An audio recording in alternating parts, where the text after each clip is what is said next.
Television যদি বন্ধ হয়ে যায়, Bangla industry will come to a standstill halt. ভবিষ্যৎটা কি? কেন আজকে দেব বা জিৎকে নিজের সিনেমা নিজে প্রডিউস করতে হচ্ছে? একটা প্রডিউসারের পডকাস্ট করো, কোন প্রডিউসারের যদি হিম্মত থাকে এখানে এসে বলে দিক যে সে পয়সা ফেরত পেয়েছে। সুন্দরী মহিলাদের দেখতে গেলে ব্যাংককে চলে গেলে অনেক সস্তায় দেখা যাবে, তার জন্য বাংলা ইন্ডাস্ট্রির প্রয়োজন নেই।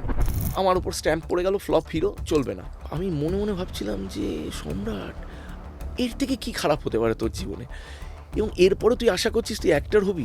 কিন্তু আপনার ক্যারেক্টারগুলোতে তো সবই গ্রে শেডের। তখনকার দিনে বুম্বাদার ভাইটা একটা মাত্র রোল ছিল আর কি, বুম্বাদার ভাই হয়ে থাকবো না।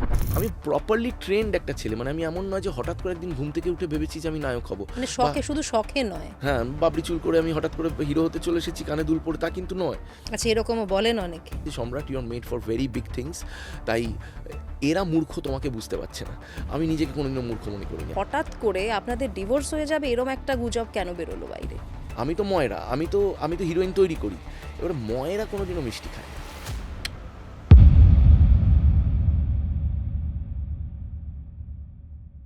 সঙ্গে সঙ্গীতায় আপনাদের সঙ্গে আমি সঙ্গীতা। আজকের এই পডকাস্টে আমাদের সঙ্গে রয়েছেন অভিনেতা সম্রাট মুখার্জি।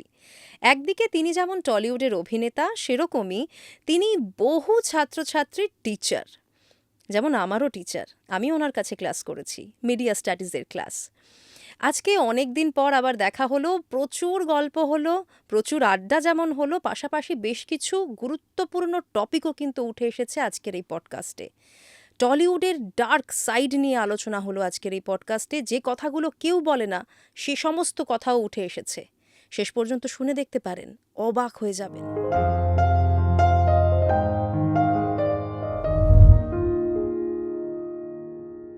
কেমন আছেন বলুন? যার শনির 7.5 চলছে এবং মধ্যভাগে যার শনির 7.5, সে কেমন থাকতে পারে সঙ্গীতা? তুমি ফ্র্যাঙ্কলি ভালো, তুমি তো নিজে জানো ভালো করে, তোমার চ্যানেলে প্রচুর আমি দেখতে থাকি যে জ্যোতিষীরা আসেন এবং বিভিন্ন কথা বলেন। যদিও আমার হাতে কিন্তু একটা ধারণের আংটি নেই, কিন্তু মানে বিগত প্রায় 3.5-4 বছর হলো আস্তে আস্তে বিশ্বাস করতে শুরু করেছি, কারণ বিভিন্ন ঘটনা ঘটছে যেগুলো মানে ঘটার নয়, মানে ভীষণ আউট অফ ক্যারেক্টার ঘটনা আর কি। তো এখন আস্তে আস্তে বিশ্বাস করতে শুরু করছি যে মানে বোধহয় কিছু আছে অ্যাস্ট্রোলজি, যে একেবারে ভুল তা নয়। আমি তো বিশ্বাস করি। হ্যাঁ, মানে আমি এখন আস্তে আস্তে বিশ্বাস করতে শুরু করেছি, হয়তো বয়সটা বা হয়তো অভিজ্ঞতাটা সব কিছু মিলিয়ে ব্যাপারটা হচ্ছে, কিন্তু আমি সারা জীবন অ্যাজ সাচ কোনো ধারণার আংটি পড়িনি বা কিছু করিনি। কিন্তু ওই বললাম যেটা আউট অফ ক্যারেক্টার ঘটনা ঘটছে আর কি, তো তাতে আর কি মানে মিলিয়ে মিশিয়ে, ভালো খারাপ মিলিয়ে মিশিয়ে আছি আর কি। মানে বলবো না ভালো আছি, বলবো না খারাপ আছি, ভালো খারাপ মিলিয়ে আছি। এবং আমার মনে হয় জীবন ইজ অল অ্যাবাউট দিস, মানে উথাল পাথাল না থাকলে জীবনে তো ভীষণ বোরিংও হবে। সেটা তো বটেই, তবে একটু উথাল পাতাল বেশি হচ্ছে। হ্যাঁ, মানে দেখো, আমি চিরকালই না ফাইটার, মানে আমি যা করতে গেছি, যাই যে কোনো জিনিসে যে এগিয়েছি, সেগুলোতে সবসময় বাধা পেয়েছি। এবং আমার মানে আমার জিত ওইখানেই যে আমি সবকটা বাধা পেরিয়ে কিন্তু সেগুলো অতিক্রম করে এগিয়ে যেতে পেরেছি। আমি যখন প্রথম মডেলিংয়ে আসি, তখন মডেলিং মাথায় মাখে না গায়ে মাখে সেটাই লোকে জানতো না। তো তখন আমাকে আমার বাবা আমার মা বলছিল, মডেলিং তোমার কী বলছো, ক্যারিয়ার হিসেবে মডেলিং নেবে? মানে আকাশ থেকে পড়ার মতো ছিল। সেন্ট জেভিয়ার্স থেকে পাশ করার পর, বেশ ভালো মার্কস নিয়ে পাশ করার পর সেন্ট জেভিয়ার্স স্কুল কলেজ সব কিছু কমপ্লিট করলাম, তারপরে আমি বলছি আমি করব, মানে মডেল হব। এই আবার কীরকম চয়েস অফ ক্যারিয়ার! তো সেখান থেকে যুদ্ধ করা, এবং তারপরে মিস্টার কলকাতা হওয়া, পরবর্তীকালে মিস্টার ইন্ডিয়া ফাইনালিস্ট হওয়া, এবং তার পরবর্তীকালে যখন আমি দেখলাম যে শুধু মডেলিং করলে হবে না। আমি চিরকালই দেখো, আমি একজন বিজনেসম্যানের ছেলে, আমি চিরকালই ভাবতাম যে শিল্পর সাথে শিল্পীকে কী করে অ্যাটাচ করা যায়, মানে দুটো জিনিস একসাথে কী করে করা যায়। তো শিল্প আর শিল্পীকে এক জায়গায় আনতে গিয়ে আমার মনে হলো যে আমি যদি কোরিওগ্রাফি করি, মানে ফ্যাশন শোর যদি কোরিওগ্রাফি করি, তাহলে একটু এক্সট্রা পয়সা ঢুকতে পারে। মানে বলতে গেলে শুধু মডেল হিসেবে যা পয়সা পাচ্ছিলাম, কোরিওগ্রাফি করলে একটু এক্সট্রা। তখন ততটা পয়সা ছিল না মডেলিংয়ে? না, তখন খুবই কম ছিল, যার জন্য। এটা কত সালের কথা আপনি বলছেন? এটা 94-95 কথা বলছি। তো তখন আর কি সবে বিপাশা বসু, তারপরে কোয়েনা মিত্র, রিমি সেন, এরা সব আমাদের একসাথে আমরা মডেলিং করছি সেই সময়। তো তখন আমার মনে হলো যে যদি আমি কোরিওগ্রাফি করি কেমন হয়।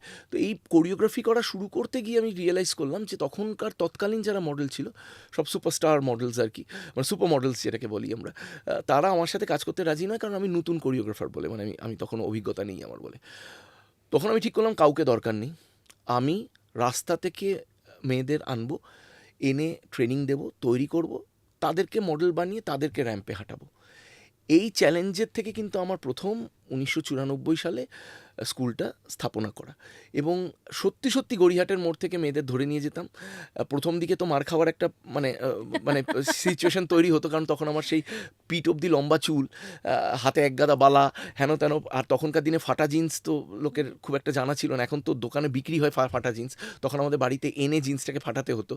তো সেই ফাটা জিন্স, হাতে একগাদা বালা, ওই লম্বা লম্বা চুল, ও সব কিছু মিলে আর কি, মানে একটা ডাকাতের মতো চেহারা। যদিও এখন ডাকাতের মতো চেহারাটাই ইনথিং, আবার আবার ফিরে আসছে। ইনথিং, হ্যাঁ, এখন সব নায়করা দেখা যাচ্ছে ডাকাতের মতোই চেহারা করছে। এই ধুরন্ধর ফুরন্ধর দেখে দেখছি যে এটা তো ভিলেনদের চেহারা হতো, সেটা এখন হিরোদের চেহারা।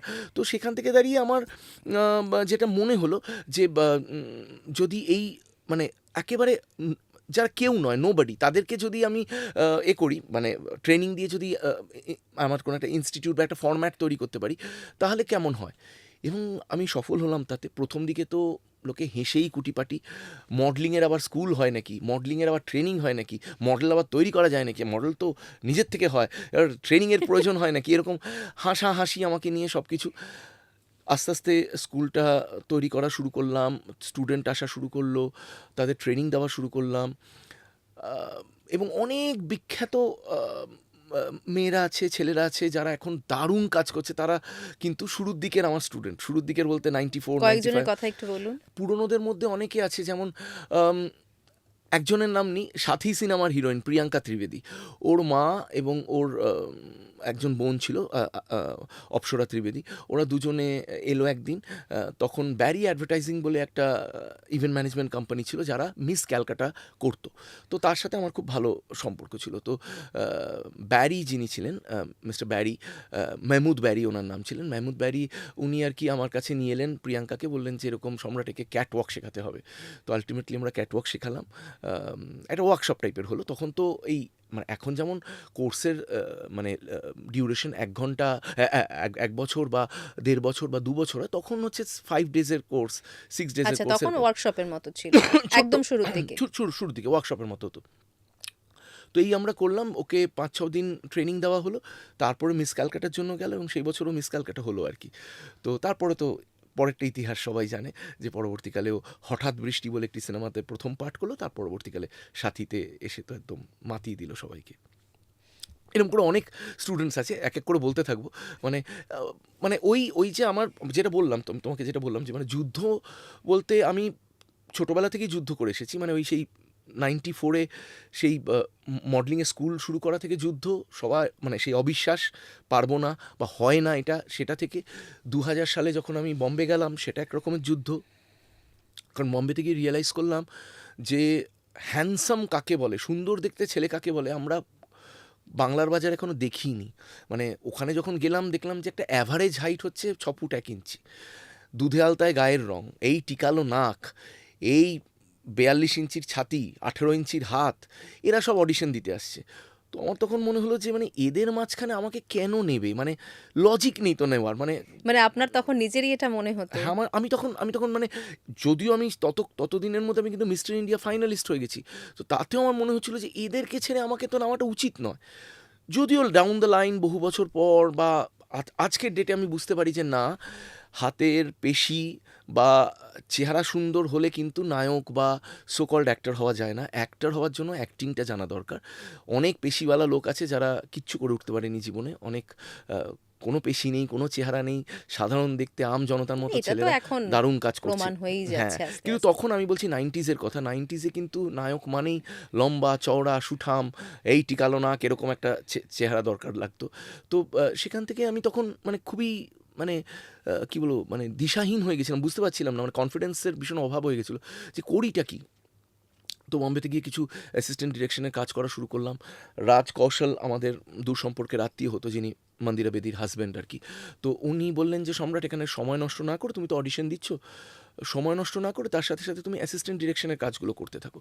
তো আমি বললাম যে ঠিক আছে, ডান, তাহলে তোমার সাথেই আমি কাজটা করি। তো এরকম করে ওর সাথে কাজ করা শুরু করলাম। প্রচুর বিজ্ঞাপনে আমি কাজ করেছি, সেই Sansui TV, Hero Honda. In fact Hero হন্ডার বিজ্ঞাপনটার ডিরেকশনের সময় আমি ওয়ান অফ দ্য মডেলসও ছিলাম। সেই সময় আমার স্ত্রীর সাথেও আলাপ আর কি, মানে আচ্ছা, ময়নার সাথে সেই সময় আলাপ। মনাদির সাথে সেই সময় হ্যাঁ আলাপ। হ্যাঁ, তখন আমি আর কি কলকাতায় এসেছিলাম কাস্টিং করতে, মানে ওই তোমার হয়তো মনে আছে, আরে यही तो है देश की धड़कन, ধাক ধাক, হিরো হন্ডা। ওই এটাকে ভুলবে। হ্যাঁ আসলে না, আগে যেগুলো তৈরি হতো হুম এই অ্যাডগুলো, এগুলোই আমাদের মাথায় রয়ে গেছে, নতুনগুলো অতটা স্ট্রাইক করে না। এক্স্যাক্টলি, মানে তখনকার দিনের অ্যাডগুলোতে দেয়ার ওয়াজ আ প্রাণ থাকতো, মানে একটা গল্প থাকতো, একটা প্রাণ থাকতো। ওই ওই অ্যাডটাতে দেখানো হয়েছিল যে বাইকটা চারমিনারের সামনে দিয়ে যাচ্ছে, কাশ্মীর দিয়ে যাচ্ছে, কলকাতা দিয়ে যাচ্ছে, সাউথ ইন্ডিয়া কেরালা দিয়ে যাচ্ছে, তো সারা ইন্ডিয়া ধরে বাইকটা ঘুরছে আর কি, এবং প্রত্যেকটা ইন্ডিয়ায় যেই যেই জায়গাগুলোতে যাচ্ছে লোকাল ছেলে মেয়েকে দেখাচ্ছে। তো আমি এখানে লোকাল ছেলেটা হয়েছিলাম, আর মেয়েটা আমার স্ত্রী আর কি, মানে তখন স্ত্রী নয়, তখন ময়না হয়েছিল আর কি। তো ওইখানে ওর সাথে আমার আলাপ আর কি, ওই ওই কাজটা করতে গিয়ে। তাহলে স্পেশাল হয়ে গেল ওই কাজটা ওই আপনার কাছে হ্যাঁ সারা হ্যাঁ, ওই জীবনের হিরো জন্য। হন্ডার একটা ডেফিনেটলি স্পেশাল হয়ে রইলো সারা জীবন আমার কাছে। তো এই আর কি, তো এই করে আর কি আমি প্রচুর মানে মানে মানে বম্বেতে যাওয়াটাও একটা স্ট্রাগল ছিল। ওখান থেকে এবারে হঠাৎ করে ওখানে গিয়ে ঋতুপর্ণ ঘোষের সাথে আমার আলাপ হয় একটি বিজ্ঞাপনের কাজে। উনি বললেন যে তুই কেন বম্বেতে আছিস, কলকাতায় তো হিরো নেই, কেন আসছিস না কলকাতায়। এবং খুব কাকতালীয়ভাবে সেই সময় সত্যজিৎ রায় ফিল্ম ইনস্টিটিউটের একটা ওদের একটা ডিপ্লোমা ফিল্ম তৈরি হচ্ছিল। সেই সময় আমি আসি কলকাতায়, ডিপ্লোমা ফিল্মটা করতে নয়, কিন্তু আমি এসেছিলাম ওই হিরো হন্ডার বিজ্ঞাপনের ওই কাস্টিং ফাস্টিংয়ের ব্যাপারটা কাজ করতে। তখন আমাকে একজন বলল যে, আমারই একজন ছাত্রী, পুরনো ছাত্রী, মানে 95-96-এর ছাত্রী আর কি, আমাকে বলল যে স্যার এরকম ওরা একটা ডিপ্লোমা ফিল্ম করছে, আপনি একটু দেখা করতে পারেন ওদের সাথে গিয়ে। তখন আমি দেখলাম আমি কলকাতায় আছি, তো যাই গিয়ে দেখা করি। তার আগে অভিনয়টা সেরম ভাবে করা হয়নি। না না না, তখন আমি ট্রাই করছি অভিনয়ের জন্য। এই আমি দেখা করতে গেলাম ওদের সাথে। তো ওইখানে একটা দ্য সেলার বলে একটা ইংলিশ ফিল্ম করলাম, যার নায়িকা পরবর্তীকালে সে খুব বিখ্যাত হলো। তখন তো সে নিউ কামার, সোনালী কুলকার্নি। আচ্ছা, সোনালী কুলকার্নি নায়িকা ছিল। সেই কাজটা করলাম, 3 দিনের কাজ ছিল। ডকে কাজটা হয়েছিল, খিদিরপুর ডকে শুটিংটা হয়েছিল। তো সেই কাজটা করার সময় হঠাৎ করে আমার আলাপ হয় আজাদ আহমদ, আমাদের এখানে খুব নামকরা ফিল্ম ইন্ডাস্ট্রির, তখন উনি মেকআপ ম্যান ছিলেন, এখনও খুব নামকরা মেকআপ ম্যান। তো উনি আমাকে বললেন, সম্রাট কী করছো তুমি বম্বেতে বসে থেকে, কী করছো, এখানে তো নায়কই নেই, তুমি একটুখানি এখানে ট্রাই করো, হেন তেন। মানে ওই সময়টায় মনে হয় তাপস পাল বা চিরঞ্জিত ওনারা একটু একটু করে সরছেন। আস্তে আস্তে সরছেন, হ্যাঁ হ্যাঁ হ্যাঁ, ওনাদের বয়স হচ্ছে তখন আর কি, আস্তে আস্তে। আমি 2000 সাল বা 2001 সালের কথা মানে বলছি। তখন শুধু বোম্বাদা। ওই বুম্বাদাই একমাত্র আছে, হ্যাঁ। তো তখন আমি আর কি, আমাকে ওই আজাদ দা বললেন যে তুমি গিয়ে অঞ্জন চৌধুরীর সাথে গিয়ে দেখা করো। তো আমি বললাম যে অঞ্জন চৌধুরীর সাথে গিয়ে দেখা করবো, উনি তো নিজের জামাই, নিজের মেয়ে ছাড়া কাউকে নেন না, আমি গিয়ে দেখা করে কোনো লাভের লাভ হবে কি? বললো যে যাও না, গিয়ে একবার দেখা করো না। তো আমি আমার বম্বের পোর্টফোলিওটা নিয়ে ওনার সাথে দেখা করলাম। দেখো কোথায় পোর্টফোলিওটা কতটা ইম্পর্ট্যান্ট হয় ভাবো। এই বম্বের পোর্টফোলিওটা আমি দেখা করলাম। আমি দেখলাম একজন বুড়ো মানুষ বসে আছেন। এত বুড়ো মানুষ হবেন আমি ঠিক বুঝিনি আর কি। ডিরেক্টর বললাম যে হ্যাঁ স্যার, আমি বম্বেতে থাকি, বম্বেতে অ্যাসিস্ট্যান্ট ডিরেকশনের কাজ করছি এবং টুকটাক অভিনয়ের চেষ্টা করছি। তো উনি 5 মিনিটের মধ্যে বললেন তুমি আমার ছবিটা করছো। তো আমি তো প্রথমে ভাবছি উনি বোধহয় ইয়ার্কি করছেন আমার সাথে, বা হয়তো মানে হয় না, জাস্ট বুস্ট আপ করার জন্য বলছেন আমাকে। তো আমি তো বিশ্বাস করতে পারছি না। আমি বললাম যে আমি করছি মানে স্যার কিছু মনে করবেন না, আমি কিন্তু লিডটা করতে চাই, মানে নায়কের রোলটা করতে চাই। বলে না, তুমি নায়কের রোলটাই করবে। তো আমি ভাবলাম যে 5 মিনিট দেখা করলাম, বলছেন উনি নায়কের রোল করবেন, মানে উইদাউট অডিশন। কোনো অডিশন নেই, কিছু নেই, খালি ছবি দেখে। তো তারপরে উনি ওনার ছেলের বউকে ডেকে নিয়ে এলেন, দেখালেন, বললো যে এই তোমার হিরোইন হবে। এখানে সৌরভ গাঙ্গুলির করার কথা ছিল, কিন্তু সৌরভ এখন ক্রিকেট নিয়ে ব্যস্ত বলে ও করতে পারছে না, তো তাই তোমাকে ভাবছি নেব, তোমাকে দেখে আমার ভালো লাগলো, নেব। তো আমি ওনার ছেলের বউকে দেখলাম, ওনার ছেলের বউ বেশ লম্বা ঠম্বা, ভালো দেখতে। তো বললাম যে ভালো। তো এই করে আমার প্রথম সিনেমা, মানে টোটাল অ্যাক্সিডেন্টালি, মানে কোনো প্ল্যান করে আসা নয়। তখন আমার বম্বে ফিরে যাওয়ার কথা, বম্বেতে আমার বাইক, আমার ফ্ল্যাট সব কিছু পড়ে আছে। এহেন অবস্থায় আমি হঠাৎ করে আটকে গেলাম কলকাতায় আর কি। এই যে কলকাতায় আটকে গেলাম, আর সেই আটকানোটা আটকানোই থেকে আর গেল। ফেরা হলো না। কিন্তু আপনি সেই সময়টায় পরপর বেশ কয়েকটা ছবিতে আপনাকে দেখা গেছে, কিন্তু বড় পর্দায় তারপর আস্তে আস্তে আপনাকে দেখা আর গেল না, এটা কেন হলো? দেখো, বড় পর্দাটা না ভীষণ মানে কীরম বলবো, মানে যেই বলটা গড়াচ্ছে তাকেই মানুষ লাথি মারছে, যেই বলটা দাঁড়িয়ে আছে তাকে আর লাথি মারবে না কেউ। যেই আমার চন্দ্রমল্লিকা ক্লিক করলো না, ফ্লপ করে গেল। এবং ফ্লপ করলো কিন্তু কিছুটা অঞ্জনদারই দোষে, কারণ উনি সিনেমাটা নিয়ে তখনকার দিনে যে স্কেলে পাবলিসিটি শুরু হয়েছিল, পোস্টার তখন প্রথম প্রথম হচ্ছিল যে পোস্টার আলাদা করে শ্যুট করানো হয়। তার আগে অবধি বাংলা সিনেমায় কী হতো, স্টিলস থেকেই পোস্টার তৈরি করা হতো। এই যে আলাদা করে যে শ্যুট করানো হয় নায়ক নায়িকাকে নিয়ে পোস্টার, হেন তেন, এইগুলো তখন অলরেডি ঢুকছে আস্তে আস্তে। সেই ট্রেন্ডটা উনি ফলো করলেন না। উনি বললেন যে আমার ছবি মানেই লোকে দেখতে আসবে, তুমি চিন্তা করো না। আমি ওনাকে বললাম যে স্যার, আমি যেহেতু মডেলিংয়ের ব্যাকগ্রাউন্ডে, আমি প্রচুর ফটোগ্রাফারদের চিনি, আপনি যদি বলেন আমি আপনার জন্য অ্যারেঞ্জ করেই দিতে পারি। একটা ফটোশ্যুট করিয়ে নিই, আমি আর বিদিশা, মানে ওনার ছেলের বউ, একটা শ্যুট করাই। কিন্তু উনি শুনলেন না। তো পোস্টার থেকে শুরু করে পাবলিসিটি থেকে শুরু করে সব কিছু ভীষণ কী বলবো, মানে ডাউন মার্কেট হলো আর কি।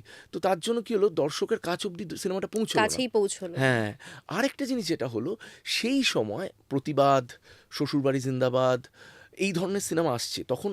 সবে ওই সিনেমাস্কোপ সিনেমা আসা শুরু করে দিয়েছে, ঝাঁ চকচকে ব্যাপারটা আসা শুরু করে দিয়েছে, ভালো মানে ভালো হার্ডকোর কমার্শিয়াল ছবি যেগুলো। হার্ডকোর কমার্শিয়াল তো আগেও হতো, কিন্তু আমি বলতে চাইছি ঝকঝকে কমার্শিয়াল ছবি।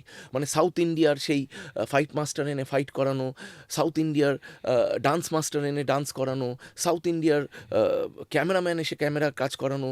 তো সেই ফাইট, ডান্স, ক্যামেরার কাজ সব কিছু ভীষণ উন্নত মানের হওয়া শুরু করলো, চকচকে সবকিছু। চকচকে।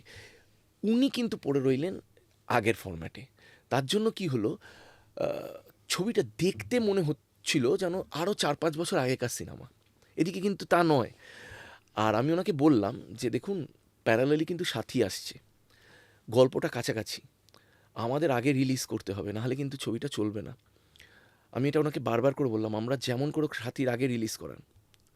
সামহাউ কোনো বোধহয় ফাইন্যান্সের প্রবলেম বা কিছু ওনাদের ইন্টারনাল প্রবলেম হবে, উনি করালেন না এবং সাথী রিলিজ করলো। আমি ফার্স্ট ডে ফার্স্ট শো দেখতে গেলাম সিনেমাটা। আমি দেখে বুঝে গেলাম আমার সিনেমা চলবে না। গল্পটা একই রকম ছিল। গল্পটা একই রকম এবং সাথী অনেক বেশি ঝাঁ চকচকে। আমি সেদিন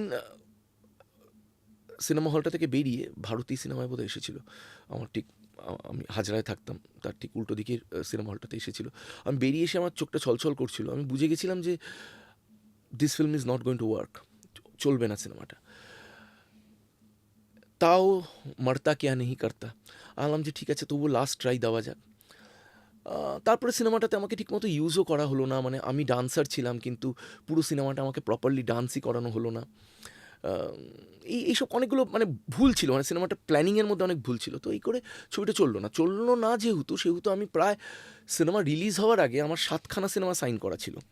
তো বিভিন্ন প্রডিউসাররা সরে গেলেন আর কি, সিনেমাটা বন্ধ করে দিলেন, কেউ শেলফ করে দিলেন সিনেমাগুলো, এগুলো। আর যেগুলো মোটামুটি অনেকটা এগিয়ে গেছিলো সেই সিনেমাগুলো কোনো রকমের নম করে শেষ করা হলো। তো যা হয়, নম করে শেষ করা সিনেমা তো নমই করে হয়, চলবে কী করে। তো সেই সিনেমাগুলো চললো না। তো যেটা হয়, সবাই ধরে নিল তাহলে সম্রাট আর চলবে না। এবারে আমিও মানে একটু জেদি ছিলাম। আমি ঠিক করলাম যে না, আমি ওই সেকেন্ড লিড রোল বুম্বাদার ভাই, তখনকার দিনে বুম্বাদার ভাইটা একটা মাত্র রোল ছিল আর কি, বুম্বাদার ভাই হয়ে থাকবো না। আমি want to do something good.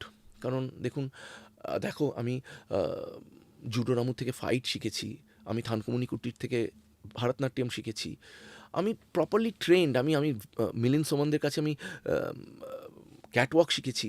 তো আমি আমি আমি প্রপারলি ট্রেন্ড একটা ছেলে। মানে আমি এমন নয় যে হঠাৎ করে একদিন ঘুম থেকে উঠে ভেবেছি যে আমি নায়ক হব, মানে শখে, শুধু শখে নয়। হ্যাঁ, বাবরি চুল করে আমি হঠাৎ করে হিরো হতে চলে এসেছি, কানে দুল পরে, তা কিন্তু নয়।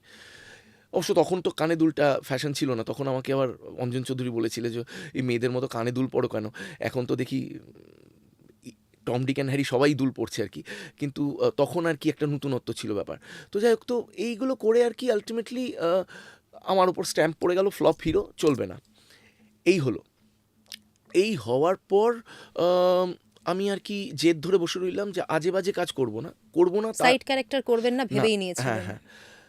তারপরে অনেক দিন হয়ে গেল, কোনো কাজ পাচ্ছি না। তারপরে যাত্রার জন্য আমার কাছে অফার এলো। আমি প্রায় 3-4 বছর যাত্রা করলাম। এই যাত্রা করার সময় আমার সাথে মঞ্জিল ব্যানার্জির সাথে আলাপ হলো, স্ক্রিপ্ট রাইটার মঞ্জিল ব্যানার্জি। মঞ্জিল আমাকে বলল, এই ঘর এই সংসার বলে একটা সিরিয়াল আসছে, সেই সিরিয়ালটাতে তুমি একটা রোল করবে। তাই বললাম যে আমার সিরিয়ালে খুব বেশি ইন্টারেস্ট নেই। কিন্তু তখন মঞ্জিল বলল যে, "কেন ইন্টারেস্ট নেই? অভিনয় তো এটাও তো এবং অভিনয়।" বাংলার ঘরে ঘরে পৌঁছানোর জন্য ওর হ্যাঁ, হ্যাঁ। থেকে ভালো অপশন তো আর কিছু ছিল না তখন। অ্যাবসোলিউটলি। কিন্তু আমার একটা নাক-সিটকানি ছিল যে আমি বড় পর্দায় কাজ করব। আপনার যাত্রায় অসুবিধা হয়নি? কেননা আপনি যেভাবে কাজ শিখেছেন, যেভাবে কাজ করেছেন, ওখানে অনেকটা আলাদা পুরো ব্যাপারটা। আলাদা বলতে পুরো ব্যাপারটা একটু এক্সাজারেটেড, আর কিছু না, একই জিনিস। ওখানেও নাচতে হচ্ছে, ওখানেও ফাইট করতে হচ্ছে। আমি যাত্রায় পিঠে প্রায় ৫ খানা টিউবলাইট ফাটাতাম অন স্টেজ। মানে গুন্ডারা এসে আমার পিঠে টিউবলাইট ফাটাচ্ছে। তো তারপরে বাইক নিয়ে উঠেছি স্টেজের উপরে, গান গেয়েছি, নেচেছি, কী না কী করেছি। তো একই জিনিস, সিনেমা যাত্রা পুরোটা একই, খালি ওইটা বললাম এক্সাজারেটেড, মানে ২ পর্দা বা ৩ পর্দা ওপরে সব কিছু করতে হয় ওখানে, এইটাই যা। আর আজকাল আর যাত্রা বলতে আমরা যেটা আগে ভাবতাম যে যাত্রা বলতে ওই সেই মানে ভীষণ সেই ওভার অ্যাক্টিং, এইটার এখন নেই। যাত্রা একেবারে এখন সিনেমার মতো হয়ে গেছে আর কি। ইয়েস, বললাম যেটা ২ পর্দা ৩ পর্দা ওপরে থাকতে হয়, ঠিক যেমন হ্যাঁ, সিরিয়াল। মানুষের কাছে তো ওখানে সামনে থেকে মানুষ দেখবে তার তো হ্যাঁ, এবং একটা সামনে থাকবেই। থেকেও বড় কথা হচ্ছে যে দেখুন, যাত্রা শোনে মানুষ, যাত্রা দেখে না। আমরা যার জন্য বলি যাত্রা শুনতে যাচ্ছি, আমরা কখনো বলি না যাত্রা দেখতে যাচ্ছি। তো যেহেতু এটা অডিও মিডিয়াম, সেহেতু ওই অডিওটা plays a very important part আর কি। তো তাই জন্য একটু ওই ২ পর্দা ৩ পর্দা ওপরে, আর কিছু নয়। মানে আর একই, আমার তো সিনেমা, সিরিয়াল করেছি, যাত্রা করেছি, আমার কিচ্ছু থেকে খাটাখাটনিটা তো অনেকটা বেশি, মানে হ্যাঁ, জার্নিটা তো একটা ডেফিনিট মারাত্মক খাটাখাটনির ব্যাপার। সাংঘাতিক। কিন্তু বললেন না, মারতা কেয়া নেহি করতা। মানে যখন তোমার হাতে কাজ নেই, টাকার প্রয়োজন, আ রোজগার নেই, অথচ বিয়ে করে ফেলেছো, সব কিছু মিলেমিশিয়ে আর কি একদম যখন তুমি লেজে গোবরে হয়ে আছো, তখন কোনো খাটনি মনে হয় না। এবং সেই হয়তো ওই বললাম যেটা, আমি সবসময় ফাইটার, আমি সবসময় ফাইট করেছি। যা করেছি তাতে বাধা পেয়েছি, কিন্তু আবার যুদ্ধ করে কিন্তু আবার নিজের জায়গা নিজে তৈরি করেছি। প্রত্যেকবার পিছলে গেছি, আবার উঠেছি। ওই একটা আমাদের ছোটবেলায় একটা কার্টুন বলো বা একটা কমিক ছিল না, the monkey climbing up the slippery pole. হ্যাঁ, একটা তেল মাখানো রডে মাঙ্কিটা উঠছে, ২ ফুট করে উঠছে, ১ ফুট আবার করে পড়ে নামছে। যাচ্ছে। ওরম করে আমি আমার ক্যারিয়ার মানে পরিচালনা করেছি আর কি। এবং আমি নিজেকে ভীষণ শক্ত রেখেছি। সবসময় আমি নিজেকে বুঝিয়েছি যে, Samrat, you are made for very big things. তাই এরা মূর্খ, তোমাকে বুঝতে পারছে না। আমি নিজেকে কোনোদিনও মূর্খ মনে করিনি। আমি ভেবেছি যে মূর্খর অপোনেন্ট লোকেরা। আমি অনেক অডিশনে যখন ক্যান্সেল হয়েছি, প্রথম দিকে যখন সিনেমা করার জন্য ছুটছিলাম আর কি, তখন আমি ভেবেছি যে ডিরেক্টরটা অ্যাকচুয়ালি মূর্খ, আমাকে চিনিয়ে উঠতে পারিনি, আমি কে সেটা বুঝতেই পারছে না। ওর এখনও অনেক এক্সপিরিয়েন্সের প্রয়োজন রাইট লোককে খুঁজে বার করার জন্য। তো এই আর কি। তো এই করে আর কি, মানে তারপরে আর কি ২০০৬ অবধি আমি যাত্রা করেছি। ২০০৭-এ হঠাৎ করে ওই যে এই ঘর এই সংসার সিরিয়ালটাতে আমি কাজ করা শুরু করি। করতে গিয়ে আমার বাবলু হালদার বলে একজন প্রোডাকশন ম্যানেজারের সাথে আলাপ হয়। উনি আমাকে বললেন যে, সম্রাট, তুই কি সত্যি সত্যি টেলিভিশন করতে চাস? আর যখন জলে নেমেছিস তাহলে আর লুঙ্গি তুলবি না কেন? আমি বললাম যে হ্যাঁ, করব। যখন শুরু করেছি তাহলে এবার সিরিয়াসলি করব। তো ওই রোলটা যেটা পেলাম এই ঘরে সংসারে, আমার একদম পছন্দ হয়নি। আমার খুব মন খারাপ হয়েছিল। আমি বললাম যে, আমি তখন মঞ্জিলকে বলেছিলাম যে, দেখো, আমি পুরুর মতো একটা ডায়লগ দিই, মানে পোরাস যে রাজা ছিল আলেকজান্ডারের সামনে দাঁড়িয়ে বলেছিল যে, আমি রাজা, আমি পরাজিত, কিন্তু আমাকে তাও রাজার মতোই ট্রিটমেন্ট দেবে। যখন আলেকজান্ডার জিজ্ঞেস করেছিল যে, তোমার সাথে কীরকম ব্যবহার করা উচিত, বলেছিল একজন রাজার মতোই ব্যবহার করবে আমার সাথে, আমি হেরে গেছি তো কী হয়েছে। ঠিক তেমনই আমি মঞ্জিলকে বলেছিলাম যে, আমি হয়তো ফ্লপ হয়ে গেছি, কিন্তু আমি তাও হিরো। তা তুমি আমাকে সেই সম্মানটা দেওয়া উচিত ছিল, তুমি আমাকে কী রোল দিচ্ছ এটা ভেবে দেওয়া উচিত ছিল। এই রোলটা আমার একদম পছন্দ হয়নি। তো কাট টু আর কি, বাবলু হালদার আমাকে বলল যে, আমি the king or the god of television, তার কাছে তোমাকে নিয়ে যাচ্ছি। তাকে যদি তুমি খুশি করতে পারো, মানে তা সে যদি তোমার কাজ দেখে খুশি হয়, তাহলে তোমার জীবন মেড। একদিন হঠাৎ করে আমার ফোন বাজে, খুবই ডিপ্রেসড সেই সময়। ফোন বাজে আমার, আমি তখন ইনস্টিটিউটে ছিলাম। ফোন বাজে, রবি ওঝার। অন্য সাইড থেকে বললো, hello, this is Ravi Ojha speaking. আমি বললাম যে, yes sir, what can I do for you? বললো যে, আমার সাথে কি সে একবার দেখা করতে পারবে, একটা রোলের জন্য কথা ছিল। তো আমি গেলাম, গিয়ে দেখা করলাম, দেখা করে অডিশন দিলাম। এবং সঙ্গীতা, তুমি বিশ্বাস করতে পারো না, অডিশনটা ফেল করলাম।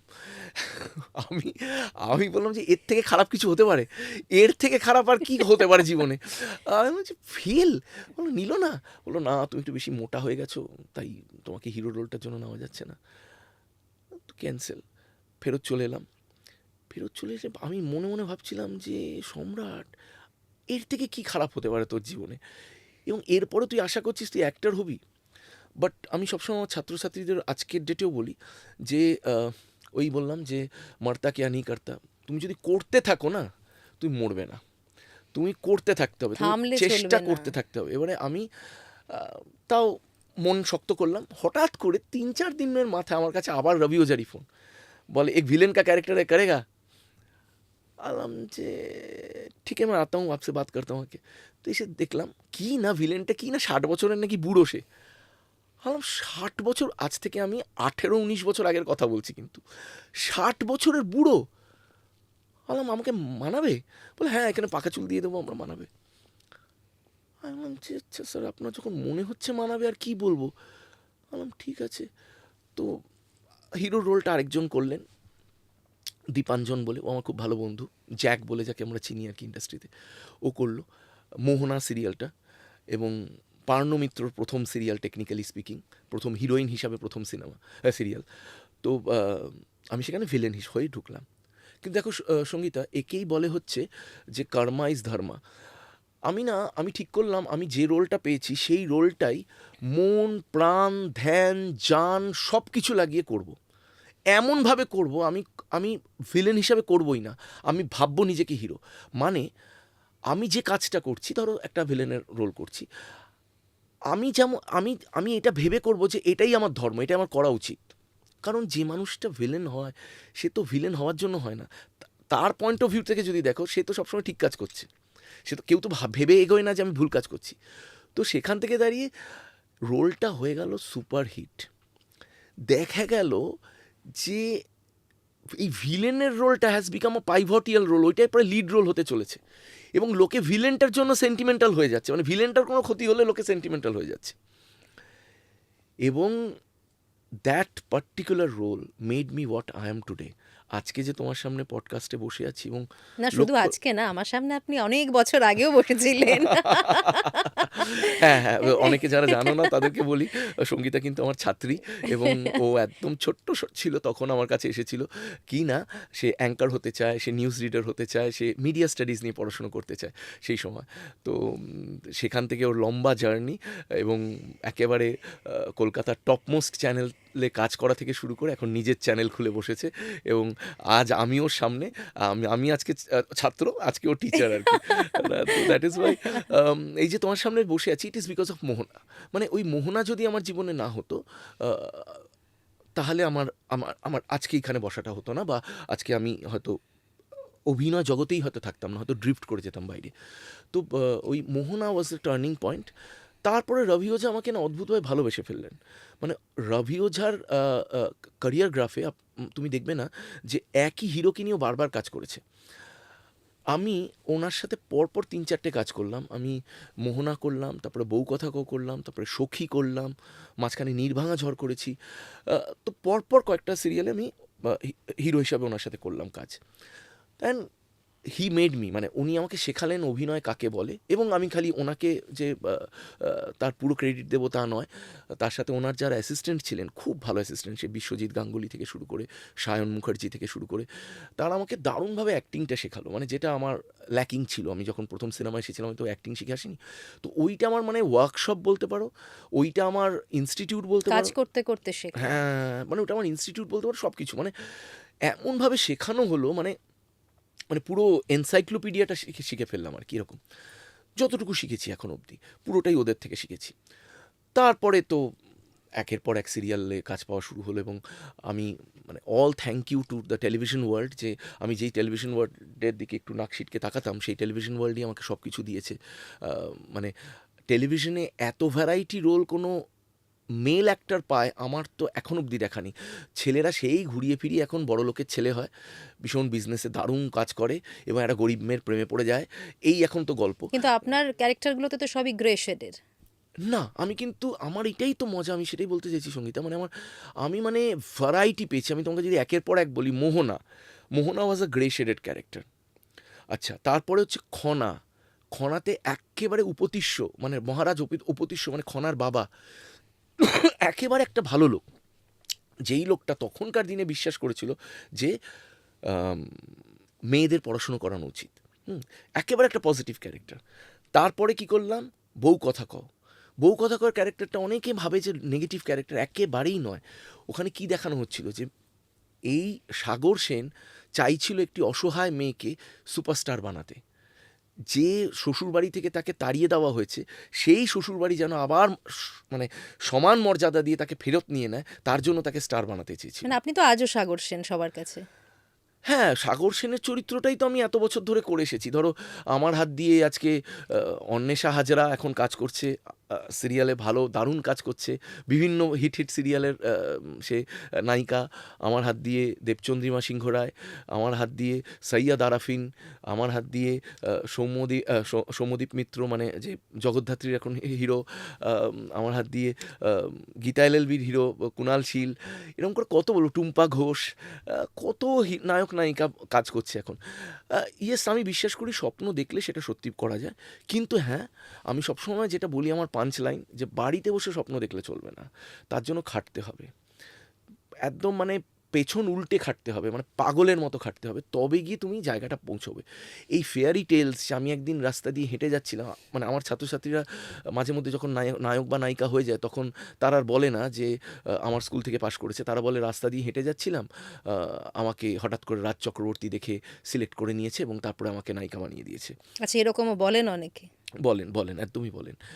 এবং আমি এখানে ছিলাম, এম স্ট্রাগল করছিলাম, এম করে হঠাৎ করে আমি স্টুডিওর গেট দিকে ঢুকে পড়েছি, এইসব বলে। আমি জানি না মানে সেটা সোয়াগ কিনা, আমি তো মনে করি। আপনি তাদের নাম বলেন না কেন? আমি নাম বলি না কারণ দেখো, মানে তারা ভালো কাজ করছে এবং আমার কোনো কি বলবো, মানে গিলা শিকওয়া নেই, মানে আমার কোনো রাগ নেই তাদের প্রতি, কোনো অনুযোগ অভিযোগ কিচ্ছু নেই তাদের প্রতি। কারণ হচ্ছে যে তারা একেবারে আমার কাছে অসহায় হয়ে এসেছিল, আজকে তারা ভালো কাজ করছে। তারা আমার কাছে টাকা দিয়ে শিখেছে, আমি টাকার বিনিময়ে তাদের শিখিয়েছি। আমি কোনো সেই গুরুকুলের গুরু নই যে আমি ওদেরকে বিনা পয়সায় শিখিয়েছি। তারা আমার কাছে সব কিছু টাকা দিয়ে শিখেছে। আমি হ্যাঁ, এটা বলতে পারো যে টাকার বিনিময়ে যেটা ওদেরকে দেওয়া উচিত বা যা শেখানো উচিত বা যেভাবে গাইড করা উচিত, আমি সেটা টু দ্য টি করেছি। মানে এক ফোঁটা তাতে আমি ফাঁকি দিই না। এখনও আমার শরীর খারাপ থাকুক, মন খারাপ থাকুক, মাথা খারাপ থাকুক, পেট খারাপ থাকুক, আমি কিন্তু ক্লাস নেবই নেব, এবং সেই ক্লাস 7:30 শেষ হয়ে যাবার ক্লাস, সেটা কিন্তু রাত 10টা অবধি চলে। এটা তো আমি জানি, আমার বাড়ি যেতে দেরি হয়ে যেত। আমি একদম। রানাঘাট থেকে এসে ক্লাস করতাম, মনে আছে আপনার? তো আমি এখনো কিন্তু একই আছি। তুমি 10 বছর আগে যা দেখেছো, হ্যাঁ, মানে কি 12 10 বছর আগে বছর নয়, তুমি তো কবেকার, আমি অনেক পুরনো। 2007-8 হবে। না মানে 10-এ 10, 2010 ও সে মাই বহু গড, পুরনো। 15 ইয়ার্স। তো ওই 15 বছর আগে যা দেখেছো এখনো তাই, একই ছটফটে মানে আমি। আপনি তখন পা ধরে কিভাবে দাঁড়াতে হবে সেটা আমাদের হ্যাঁ, পা ধরে দেখিয়ে দিতেন। একদম, একদম, মানে আমি একদম। বলি এটা হ্যাঁ, সবাইকে। তো তাই জন্য মানে সেটা আমি করেছি। এবং তারপরে যদি সে যদি মনে না রাখে, তাহলে সেটা তো তার কি বলবো, তার অক্ষমতা, তার অশিক্ষিততা, তার ফ্যামিলি ব্যাকগ্রাউন্ড, তার শিক্ষা বিদ্যা, সেটা। এবার যারা যারা শিক্ষিত এবং যারা ভালো ফ্যামিলি থেকে এসেছে, তারা একজনও বলেনি। আজকে শারদ মালহোত্রা আছে, বম্বেতে দারুণ কাজ করছে। আমরা তাকে সেই 2003 সাল থেকে দেখছি জি টিভির পর্দায়, মানে হিন্দি জি টিভির পর্দায় আর হ্যাঁ, কি। হ্যাঁ। বনু মে তেরি দুলহান, এখন রিসেন্টলি নাগিন করছিল, অনেক অনেক অনেক সিরিয়াল, গাদা গাদা সিরিয়াল করে ও। মানে এখন he is a superstar of television বম্বেতে। আজকে ও এই 2018-তে বোধহয় বিয়ে করলো, আমাকে কিন্তু বিয়েতে ডেকেছিল। তুমি তুমি বিয়েতে ডেকেছিলে। তো এরকম করে যারা যারা মানে যাদের সেই শিক্ষা বিদ্যা, সেই কালচারটা আছে, তারা ডেফিনেটলি ভোলে না, কারণ পিছনটা কখনো ভুলে যেতে নেই। আমি আজ অবধিও টালিগঞ্জ দিয়ে যখন পাস করি, অনেক সময় আমার পুরনো ডিরেক্টর হয়তো বাসের জন্য দাঁড়িয়ে আছে বা মেট্রো স্টেশনের সামনে দাঁড়িয়ে আছে, আমি আজ অবধি গাড়ি থামিয়ে কিন্তু তাদের জিজ্ঞেস করি যে আমি কি কোথাও সামনে নামিয়ে দেবো। তারা হয়তো আমাকে চিনতেও পারছে না, মানে চিনতে পারছে না ইন দ্য সেন্স যে সে যে আমাকে প্রথম দিকে একটা কোনো ব্রেক দিয়েছিল, প্রথম দিকে একটা কোনো সুযোগ দিয়েছিল, সে কিন্তু সে আমাকে হয়তো এখন খেয়ালই নেই সম্রাট তার। মুখার্জি হিসেবে চেনে। তার খেয়াল নেই যে সে আমাকে প্রথমে সুযোগ দিয়েছিল, কিন্তু আমার কিন্তু খেয়াল আছে। আমি কিন্তু তাকে এখনও গাড়িতে লিফট দিয়ে দিই, এখনও তাদের সাথে দেখা হলে কিন্তু সেমভাবে, মানে সেই 98-এর সম্রাট যেভাবে জড়িয়ে ধরতো, যেভাবে কথা বলতো, সে একভাবে কথা বলি। তো আমার মনে হয় পাস্টটা আমাদের ভুলে যাওয়া উচিত নয়। না, আমরা যদি রুটটাকেই ভুলে যাই তাহলে তো হবে না। একদমই, তাহলে তো একদমই। বেশি দিন এগোনো যাবে না। না, না, সেটা এগোনো যায় না, যায় না, যায় না। তো এইটা হচ্ছে আমার শর্টে আর কি, মানে দর্শক পুরোটাই জানে, তাও শর্টে বললাম যে মানে এটাই হচ্ছে ব্যাপার, যে এই সিনেমা থেকে এই টেলিভিশন, এবং টেলিভিশনে এসে সত্যি কথা বলতে মানে আমাকে মানে বাদশা বানিয়ে দিয়েছে, আমাকে মানে সম্রাট অফ টেলিভিশন বানিয়ে দিয়েছে। মানে এরকম ভ্যারাইটি রোল কেউ করেছে কিনা জানি না, যেটা বলছিলাম যে সেই উপতিষ্য, সেই ভালো রাজা, সেখান থেকে একজন মানে গ্রে শেডেড বিল্ডার, টাপুর টুপুর আমি একটা গ্রে শেডেড বিল্ডার হয়েছিলাম। তারপরে বিন্দি করেছি। বিন্দিতে ওয়ান্স এগেন একটা একটা একটা ছেলে যে is torn apart between two wives, হ্যাঁ, দুটো বউয়ের মাঝখানে, মানে টানা হ্যাচড়ার টানা মধ্যে হ্যাচড়ার পড়ছে। মধ্যে একটি ছেলে যে রোম্যান্টিক ছেলে, যে দুজনকেই ভালোবাসে কিন্তু বুঝে উঠতে পারছে না কার দিকে যাবে, সেরকম একটা ক্যারেক্টার থেকে শুরু করে রোম্যান্টিক ক্যারেক্টার, সেখান থেকে একজন ব্যারিস্টার, মানে স্বাধীনতার আগের ব্যারিস্টার, মানে আমি চিরসাথী বলে একটা সিরিয়াল করেছিলাম, সেখানে নায়কের রোল করেছিলাম। সে ধুতি পাঞ্জাবি আর সেই মোটা গোঁফ সেই দিয়ে, সেই ভারী ফ্রেমের কালো চশমা পরে। তো এই ধরনের চরিত্র তো পাওয়া মুশকিল হয়। আচ্ছা, তারপরে আমি সাত ভাই চম্পাতে রাজা, এবং সেখানে ডাবল রোল, মানে একটি রাজা খারাপ, আবার সেই রাজাটাই ভালো। মাইথোলজিক্যাল ক্যারেক্টারে তো আপনাকে দেখা গেছে বেশ কয়েকবার, হ্যাঁ, কখনো শিব কখনো অসুর, ব্যাপারটা কি? হ্যাঁ, না মানে মাইথোলজিক্যাল ক্যারেক্টারগুলো, প্রথমটা ছিল আমার খনা, তারপরে সাত ভাই চম্পা। কিন্তু তার মাঝখানে যেটা হয়েছিল, আমি খুব অবাক হয়েছিলাম, 2013 না 14 আমার মনে পড়ে, প্রথমবার আমি একটা শ্যুট করেছিলাম একটা ম্যাগাজিনের জন্য, খালি গায়ে, ওই সব কপালে টিকা ফিকা লাগিয়ে, মোটা করে কাজল দিয়ে, একটা অদ্বিতীয়া বলে একটা ম্যাগাজিন বেরোতো, সেই ম্যাগাজিনটার কভার পেজের জন্য। তারপরেই আমার কাছে ফোন এলো অসুর হওয়ার জন্য। আমি কিছুতেই বুঝতে পারছি না যে কোন অ্যাঙ্গেল থেকে আমাকে অসুর মনে হয় দেখে। আমি বললাম যে, আপনারা কি শিওর যে আপনি সম্রাট মুখার্জি? মানে আমি কিন্তু ওই সম্রাট মুখার্জি, বুঝতে পারছেন তো কে? বলছে হ্যাঁ, আমরা ক্লিয়ারলি বুঝতে পারছি। স্টার জলসা থেকে ফোন করেছিল আমাকে। আমি বললাম যে আমি কে, কি কোন ক্যারেক্টার করবো আরেকবার বলুন। বলছে যে অসুরটার জন্য তোমাকে ভাবছি আমরা। আমি বললাম যে আচ্ছা, না কিন্তু মানে আমি কিন্তু মানে সেরমভাবে বিল্ট নই। মানে বলছে না না না, আপনাকে তারপর আমি গেলাম, তারপরে গিয়ে তো রিহার্সাল ফিহার্সাল আছে। তারপরে বুঝলাম যেটা, যে ইয়েস, অসুরটা কেন আমাকে সিলেক্ট করেছিল, বিকজ নাচের ব্যাকগ্রাউন্ডটা দরকার ছিল একজন, এমন একজন অভিনেতা যে অভিনয়টাও পারবে করতে, তার সাথে সাথে ওই নাচের ব্যাকগ্রাউন্ডটা আছে। শুধু সেই অসুর তো আবার শিব হয়ে গেল। সেই অসুর আবার ৩ বছরের মাথায় শিব। এবার আমি জানি না বাংলার বাজারে কজন অ্যাক্টার আছে যে মানুষটা অসুর করেছে আবার সেম মানুষটা শিব করেছে। হ্যাঁ, এরকম যেটা আমি বললাম তোমাকে, যে মানে আমার টেলিভিশন আমাকে প্রচুর কিছু দিয়েছে। তো মানে সেটা এরম ভার্সেটালিটি, মানে অসুরও করছে সে, শিবও করছে সে, কোনো এক রাজা করছে সে, কোনো এক ডন করছে সে, পুলিশ অফিসার করছে সে, আইপিএস অফিসার করছে সে, কলকাতা পুলিশের করেছে, আবার আইপিএস অফিসারও করেছি, উকিল করছে সে, স্মাগলার করছে সে, প্রেমিক করছে সে। কোনো ক্যারেক্টার বাকি নেই যেটা আমি টেলিভিশনে করিনি আর কি। মানে আই এম লাকি, মানে মানে টেলিভিশনে এই লাকটা ছেলেদের হয় না, মেয়েদের পাওয়া যায়। মেয়েরা মানে টেলিভিশনটা যেহেতু মেয়েদের মিডিয়াম, মেয়েরাই এই লাকটা পায় আর কি, যে মানে ভ্যারাইটি রোল পায়। কিন্তু ছেলেরা ঘুরিয়ে ফিরিয়ে সেই স্যুটকোট পরে দাঁড়িয়ে থাকে, এবং সে বড় লোকের ছেলে হয়, এবং খুবই নিপীড়িত বড় লোকের ছেলে, মানে মানে মা আর কি খুব চাপে রাখে তাকে, আর নয় বউ তাকে চাপে রাখে, এরকম একটা ব্যাপার আর কি। না হলে মানে বিভিন্ন রকম সম্পর্কে জড়িয়ে একদম জগা হ্যাঁ, খিচুড়ি অবস্থা খিচুড়ি হয়ে। অবস্থা, ছেলেটার গোবেচারা অবস্থা থাকে এরকম। কিন্তু আমি সবসময় ডাইনামিক ক্যারেক্টার্স পেয়েছি, ভার্সেটাইল ক্যারেক্টার্স পেয়েছি, এবং তার সাথে সাথে পারফর্মিং ক্যারেক্টার্স পেয়েছি, যেখানে আমি পারফর্ম করতে পেরেছি। তো এই লাস্ট সিরিয়ালটা করলাম আকাশ কুসুম, সেটাতেও আমার যেটা প্লাস পয়েন্ট ছিল, কি না করেছি, একটা বুড়ো পাঞ্জাবির রোল করেছি, মানে সব ডাবল রোল, বা মানে হয় না ছদ্মবেশে ওরকম, জোকারের রোল করেছি, কি না কি করেছি, মানে মানে মানে মানে মানে যা তা করেছি, জাস্ট মানে টেলিভিশন যা দিতে পারতো আমাকে পুরোটা উজাড় করে দিয়েছে। এবারে আসি তোমার কথায়, যেটা দিয়ে শুরু হয়েছিল পডকাস্টটা, যে ছবিতে তোমাকে দেখা যাচ্ছে না কেন। তো সেখান থেকে বলি যে মানে এবারে না, এইটা তো ডাইনামিজম থাকতে হবে ডিরেক্টরের, ডাইনামিজম থাকতে হবে, যে আমি একজন টেলিভিশনে একজন অ্যাক্টরকে দেখছি, কে তুলে নিয়ে আসি, তুলে নিয়ে একটা দারুণ একটা ক্যারেক্টার দিই, একদম 360 ডিগ্রিজ ঘুরে যাবে গল্প। এই ডাইনামিজমটা থাকতে হবে। আমাদের কলকাতায় প্রবলেম হচ্ছে যে ডিরেক্টররা পুরোটাই পরিচালিত by the financiers or the producers, যার জন্য এরা পুরোটাই পুতুলের মতো আর কি। মানে যা ফাইন্যান্সার বলছে বা প্রডিউসার বলছে, তা মানে বা প্রোডাকশন হাউস বলছে, সেই মতো চলতে হবে। তাদের নিজের ইচ্ছে করার সেই জায়গাটা থাকে না। নেই। এটা গেল কমার্শিয়াল যে সেক্টরটা, তাদের জন্য, যারা কমার্শিয়াল ফিল্মস বানায়। এইবারে যারা সো কল্ড প্যারালাল ফিল্মস বানায় বা মিডল পাথ ফিল্মস বানায়, আজকাল তো আর্ট ফিল্মস বলা যায় না, parallel films and middle path films বানায়, তাদের আবার কেস হচ্ছে, তারা মনে করে কলকাতায় 4টে বা 5টা অভিনেতা ছাড়া আর কোনো অভিনেতা নেই, বাকিরা সবাই ঘাস কাটছে। এখন তাদেরকে কি করে বোঝাবো? এখন কোনো পার্টিতে দেখা হলে দুপেক খাওয়ার পর গিয়ে কলার ধরে বলা যায়। ভাবি মাঝে মধ্যে গিয়ে কলার ধরে বলবো যে তোমাদের চোখে কি 4টে অভিনেতা ছাড়া বা 5টা অভিনেতা ছাড়া 6 নম্বর অভিনেতা পাও না? Kolkata is the capital of culture.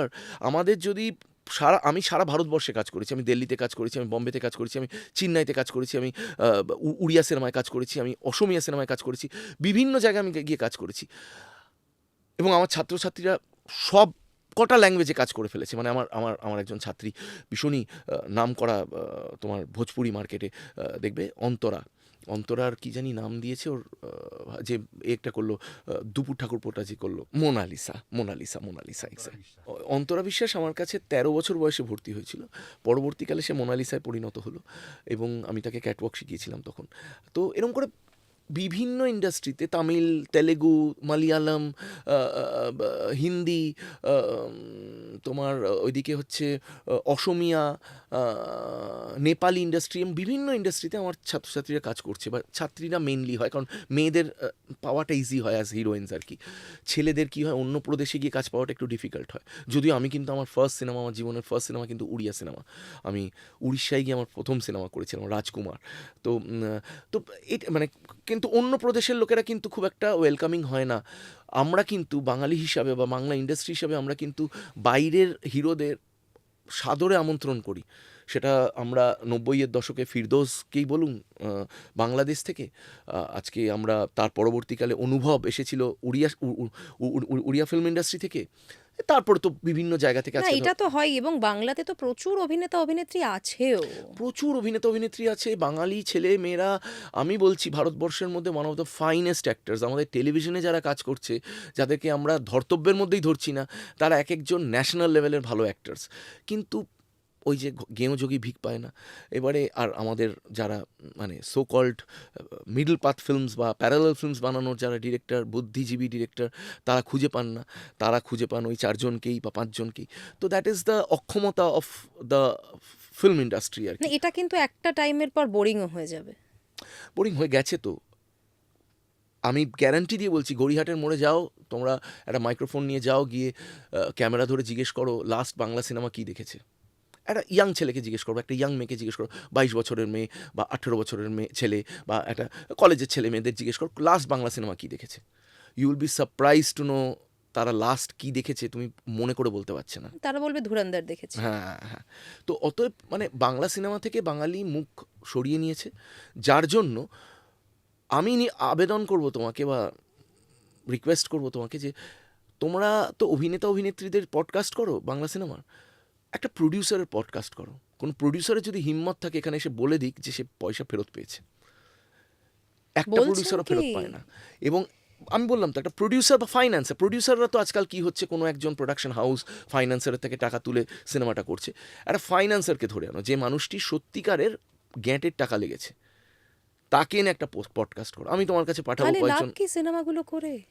Repeat producer. তুমি নাম বলো আমাদের বাংলা ইন্ডাস্ট্রিতে, রিপিট প্রডিউসার নাম বলো। রিপিট প্রডিউসার পাবে না তোমরা। যে লোকটা ধরে নাও এই সিনেমাটা বানিয়েছে, সেই লোকটা এই সিনেমা বানাচ্ছে, রিপিট প্রডিউসার নেই। আর ঘুরিয়ে ফিরিয়ে 3টে প্রোডাকশন হাউস কাজ করছে, প্রোডাকশন হাউস হিসাবে যদি দেখা যায়, সিনেমার কথা বলছি আমি। বাকিরা কোথায়? আমাদের 90-এর দশকে প্রত্যেকটা সিনেমা আলাদা আলাদা লোক প্রডিউস করতো, গাদা গাদা প্রডিউসার ছিল, এত ফাইন্যান্সার্স ছিল। কোথায় তারা? Why not? কারণ কোনো বুদ্ধিমান মানুষ এখন আর বাংলা সিনেমায় ইনভেস্ট করতে চাইছে না, কারণ সে জানে টাকা ফেরত আসবে না, চলবে না। হ্যাঁ কিছুদিন ভালো পার্টিস হবে, সাকসেস পার্টি, সিনেমা 1 সপ্তাহ চলেনি, ফাটিয়ে সাকসেস পার্টিস হবে, মদের ফোয়ারা উঠবে, সুন্দরী মেয়েদের আগমন হবে, কিন্তু পয়সার আগমন হবে না। তো এইটা তো এখন ইন্টেলিজেন্ট বিজনেসম্যান যারা, তারা তো আর এই খেলায় মাতবে না। সুন্দরী মহিলাদের দেখতে গেলে ব্যাংককে চলে গেলে অনেক সস্তা দেখা যাবে, তার জন্য বাংলা ইন্ডাস্ট্রির প্রয়োজন নেই। বাংলা ইন্ডাস্ট্রিরই লোকজন ব্যাংককে চলে যাচ্ছে, তো তাই জন্য কোনো টেনশন নেই, ওখানেই দেখা হয়ে যাবে ওদের সাথে। তো তার জন্য কোনো টেনশন নেই। মানে তোমাকে সিনেমা প্রডিউস করতে হবে না, কোটি টাকা সিনেমা প্রডিউস করতে হবে না তার জন্য, বা 1.5 কোটি টাকা দিয়ে সিনেমা প্রডিউস করতে হবে না। তো that is why there is no money, there is no money. কেন আজকে দেব বা জিৎকে নিজের সিনেমা নিজে প্রডিউস করতে হচ্ছে? কেন অন্য প্রডিউসার ওকে নিচ্ছে না? যদি তাদের সিনেমা এত বড় হিট করে, বিশাল পয়সা দেয়, এবং প্রত্যেকটা সিনেমা সিলভার জুবিলি বলছে তারা হচ্ছে, তাহলে কেন বাইরের প্রডিউসার তাকে ভাড়া করে নিয়ে যাচ্ছে না? নিজের সিনেমা নিজে কেন প্রডিউস করতে হচ্ছে? ওয়াই? এই প্রশ্নগুলো তো কেউ করে না সামনে থেকে এসে। কেন? আমার তো এটা প্রশ্ন। এখন মানে অঙ্কুশ থেকে শুরু করে, জিৎ থেকে শুরু করে, দেব থেকে শুরু করে, ইভেন বনি নিজে সিনেমা নিজে প্রডিউস করছে। ওয়াই? কেন প্রডিউসার নেই? তোমরাই কেন প্রডিউসার হচ্ছ? তার মানে প্রডিউসাররা মুখ ফিরিয়ে নিয়েছে বাংলা ইন্ডাস্ট্রির থেকে। কারণ যে কোনো ইন্টেলিজেন্ট লোক, যে ফাইন্যান্স সম্বন্ধে সামান্যটুকু জ্ঞান আছে, সে বুঝতে পারে সে লগ্নি করে সেই টাকা উঠতে পারে না। আমার এখানে পাপিয়াদি এসেছিলেন, পাপিয়া অধিকারী। পাপিয়াদি যেটা বলছিলেন, ওনার কথাটা শুনে আমারও মনে হলো যে ওনার কথাটা অনেকটা সত্যি। কমার্শিয়াল যে সিনেমাগুলো আগে হতো, যেগুলো আমরা আপনি যেরকম বললেন যে শ্বশুরবাড়ি জিন্দাবাদ, এই ধরনের মুভিগুলো, এগুলো আমরা আস্তে আস্তে বন্ধ করে দিয়েছি, এখন আর হয় না। কিন্তু গ্রাম বাংলার দিকে মানুষ তো এগুলোই পছন্দ করে। আমি এখনো গিয়ে, আজ এই দিনটাকে মনের খাতায় লিখে রাখো, এখনো গিয়ে এই গানটা গাই। এখনো গিয়ে শীষে কি উমড়ে পেয়ালে কি, এই গান গাই। হ্যাঁ, এখনও তো পুজোর সময় এইসব গানই বাজে। এখনো মানুষ সেই সিনেমাই দেখতে চাইছে, সেই ফিলটা দরকার। সেই একটা অসহায় মা, যে ছেলে কোনো এক রিভেঞ্জ নিতে চাইছে, সুন্দরী নায়িকা, নাচ গান, এইটাই দেখতে চাইছে। তোমরা নিজেরা ইন্টেলেকচুয়াল হয়ে গেছো বলে তুমি ভাবছো সারাটা পৃথিবী তাই হয়ে গেছে, তা নয়। না, শুধু কলকাতার জন্য সিনেমা বানালে বা শুধুমাত্র কিছু বুদ্ধিজীবী মানুষের জন্য সিনেমা বানালে সেটা তো সেটা বেশি দিন বাণিজ্য হবে চলা না, সেটা মুশকিল। সেটা শিল্প হবে, বাণিজ্য হবে না। সেটা বাণিজ্য হতে পারে না। তো তাই জন্য মানে বাংলা দর্শকও মুখ ফিরিয়ে নিয়েছে এবং ফাইন্যান্সাররাও মুখ ফিরিয়ে নিয়েছে। তাই জন্য আমি তো বলছি তো, মানে ওয়াই আজকে বুম্বাদাকে কি কোনোদিন নিজের সিনেমা নিজে প্রডিউস করতে হয়েছে আজ অব্দি? হয়নি তো, আজ অব্দি হচ্ছে না তো। আজ অব্দি ওনাকে লোকে ভাড়া করে নিয়ে যাচ্ছে সিনেমা করার জন্য। ওয়াই? তাহলে আমাদের প্রথম সারির নায়কদের কেন নিজেদের সিনেমা নিজেদের প্রডিউস করতে হচ্ছে? কেন? এই প্রশ্নগুলোর তো সিম্পল উত্তর, যে কেউ নেওয়ার নেই। সিনেমা অ্যাকচুয়ালি হচ্ছে না, এটা মানে স্বজন পোষণ হচ্ছে আর কি, আমাদের একে অপরের পিঠে আমরা হাত বোলাচ্ছি। টেলিভিশনের জন্য বাংলা ইন্ডাস্ট্রি গড়াচ্ছে। টেলিভিশন যদি বন্ধ হয়ে যায়, Bangla industry will come to a standstill halt. একেবারে হয় না চাক্কা জাম, যাকে বলি চাক্কা জাম হবে। টেলিভিশনের জন্য আজকে আজকে এই যে টেকনিশিয়ান স্টুডিও, ইন্দ্রপুরী স্টুডিও, এই তোমার NT1 স্টুডিও, বা এই যতগুলো স্টুডিও, কটা স্টুডিওতে বাংলা সিনেমার শুটিং হয় বলো তো? না, এখন তো মনে হয় খুব একটা হয়ও না। হয়ই না। সব স্টুডিওগুলোতে টেলিভিশনের কাজ চলছে। তো দ্যাট ইজ দ্য খারাপ অবস্থা অফ। কিন্তু ভাবুন একবার, মানে একটা সময় ছোট পর্দার জন্য মানুষ কিন্তু একটু নাকি সিটকাতো, আপনি নিজেও বলেন আপনার জন্য ছিল সেটা। আজকে সেই ছোট পর্দাই ইন্ডাস্ট্রিটাকে বাঁচিয়ে রেখেছে। ইন্ডাস্ট্রিটাকে বাঁচিয়ে রেখেছে এবং ছোট পর্দায় পয়সা দিচ্ছে। আজকে ছোট পর্দার যে নায়ক নায়িকারা আছে, কী হারে কামাচ্ছে তোমার ধারণার বাইরে, ধারণারই বাইরে। মানে কি তাদের প্যাকেজ, মান্থলি প্যাকেজ, তারা ফাংশনে গিয়ে ক টাকা নিচ্ছে, সাংঘাতিক। মানে গাড়ি বাড়ি সব করে ফেলছে তো। হ্যাঁ, যারা সফল, হ্যাঁ, সে তো বটে। যারা সফল নয় তারা পারছে না, যারা সফল অভিনেতা অভিনেত্রী তারা সব করে ফেলছে। হ্যাঁ, অনেক সিরিয়ালও তো মাঝপথে বন্ধ হয়ে যায়। নিন্দুকেরা খালি বলে যে ও 2 নম্বরই রাস্তায় গিয়ে এই করেছে সেই করেছে, ফালতু মানে নেগেটিভ কথা এগুলো। যারা ভালো কাজ করছে তারা ভালো রোজগার করছে, এবং যদি তারা বাজে খরচা না করে, তারা রীতিমতো মানে they are getting good money out of it, ভালো টাকা পাচ্ছে তারা, এবং তারা সৎ পথে থেকেই কাজ করছে, তারা ফাংশন করছে। হ্যাঁ, হয়তো একটু বেসুরো গান গাইছে, কিন্তু ওরা তো গান গাইতে যাচ্ছে না, মানুষ তো তাদের দেখতে চাচ্ছে। দেখতে যাচ্ছে, দেখতে গিয়ে দেখছে ঠিক আছে একটু হালকা বেসুরো গান গাইছে, ঠিক আছে ক্ষমা আছে তোমার, কোনো কিন্তু টেনশন। সেগুলো নিয়ে কি ভয়ঙ্কর ট্রোল হয় বলুন তো।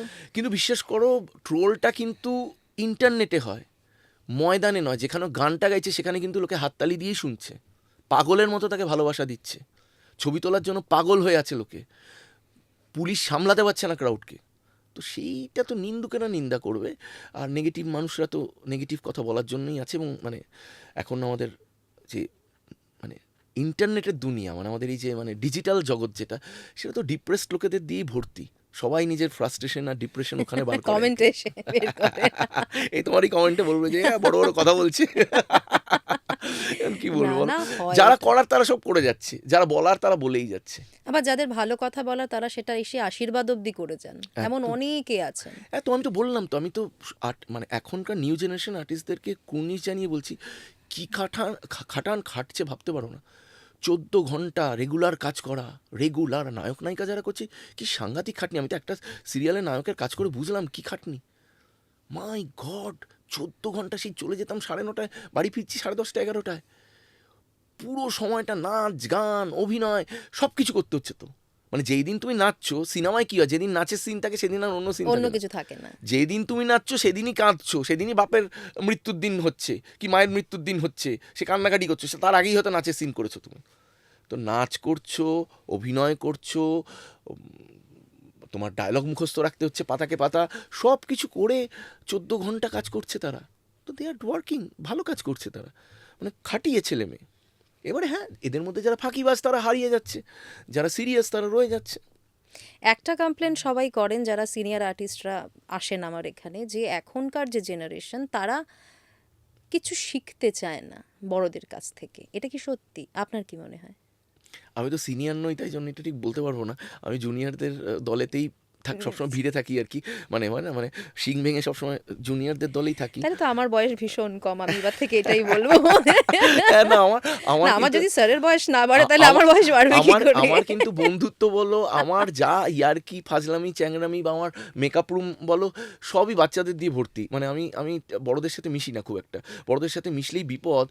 আমার বয়সী যারা তারা বলে, সম্রাট বয়স তো হয়ে গেল, আর কি, আর তো কটা দিন, এই তো দেখ না ঘাড়ের কাছটা খুব ব্যথা, এই কোমরটা না আজকাল একটু ডিস্টার্ব করছে। কেন তো এইসব শুনলে না আমার তখন ভয় করা শুরু করে। আর এখন যেটা হয়ে গেছে প্রবলেম, আমার শ্বশুরমশাইগুলো তো আমার থেকে ছোট হয়। এখন তারা যদি কথা বলে তখন আমার মনে হয় আমারও নিশ্চয়ই করছে কিছু, বুঝতে পারছি না হয়তো এটা এরকম। তাই জন্য আমি নিজেকে মানে মানে বাছুরদের দলেই ভাবি। এবং এই যে সিনিয়রদের বলা যে তারা শিখতে চায় না, এটা কিন্তু ভুল। আমার মনে হয় ভুল, খুবই ভুল কথা। ইয়েস, এখনকার জেনারেশন একটু অ্যারোগেন্ট, পাত্তা কম দেয়, এইটা একটা ব্যাপার। এবারে সিনিয়র একটু পাত্তা চায় আর কি। এবারে প্রবলেমটা হচ্ছে কি, এরা যেহেতু খুব বেশি সিরিয়াল সিনেমা দেখে আসা লোক নয়, এরা হয়তো কাউকে এটা চেনে না। এবার সেই লোকটা হয়তো 20 বছর ধরে অভিনয় করছে, তাকে হয়তো চেনে না, এবার পাত্তা দিচ্ছে না সেই লোকটাকে। এবার সেই লোকটার তো রাগ করাটা একটু খুব খারাপ তো লাগাটা ন্যাচারাল স্বাভাবিক। Natural natural. এবারে এইটা না আমি বুঝি, কারণ আমি যেহেতু ওই ওই বলে না ফেন্সে বসে আছি, মানে বেড়ায় বসে আছি, এদিকেও আছি ওদিকেও আছি, সেহেতু আমি বুঝতে পারি কোথায় খারাপটা লাগছে। মানে যে নতুন জেনারেশনের ছেলে বা মেয়েটি, সেই মেয়েটি হয়তো তাকে বা ছেলেটি হয়তো তাকে অপমান করতে চাইছে না, কিন্তু সত্যি সত্যি সে চেনেই না লোকটাকে, কতটা তার বডি অফ ওয়ার্ক কী, সে যে কত বছর ধরে ভালো কাজ করছে, এবং তার যে অভিনেতা হিসাবে কতটা তার ব্যাপ্তি, সেটা হয়তো সে চেনেই না বা জানেই না, তার সেটা তার অভাব, মানে মানে শিক্ষার অভাব আর কি। তাই জন্য সে পাত্তাটা দিচ্ছে আপনার না। সাথে হয়েছে কখনো এরকম? না, আমার সাথে হয়নি। আমাকে সবাই ভালোবেসেছে, সবাই সম্মান করেছে। এটা মানে আমি অস্বীকার করব না, এটা বাজে কথা বলা হবে, ওই সেই বিজ্ঞ প্রজ্ঞদের মতো বলা। আমাকে আমি বরঞ্চ ঠিক উল্টো, আমার তো ছোট ছোট মেয়েরাই আমাকে খুব ভালোবাসে আর কি। এটা নিয়েই তো আমি ছোট ছোট মেয়েরা তাদের মায়েরাও। হ্যাঁ, তাদের না, আমাকে আমি সবসময় ভালোবাসা পেয়েছি। আমি আমি মানে মানে সেই একদম একটা লাইট ম্যান একটি ছেলে, তার থেকেও ভালোবাসা পেয়েছি। আমার ক্যামেরাম্যানরা আমার প্রেমিক হয়, এরকম মানে আমার ক্যামেরাম্যানেদের সাথে আমার একদম ভালোবাসার সম্পর্ক হয়। আর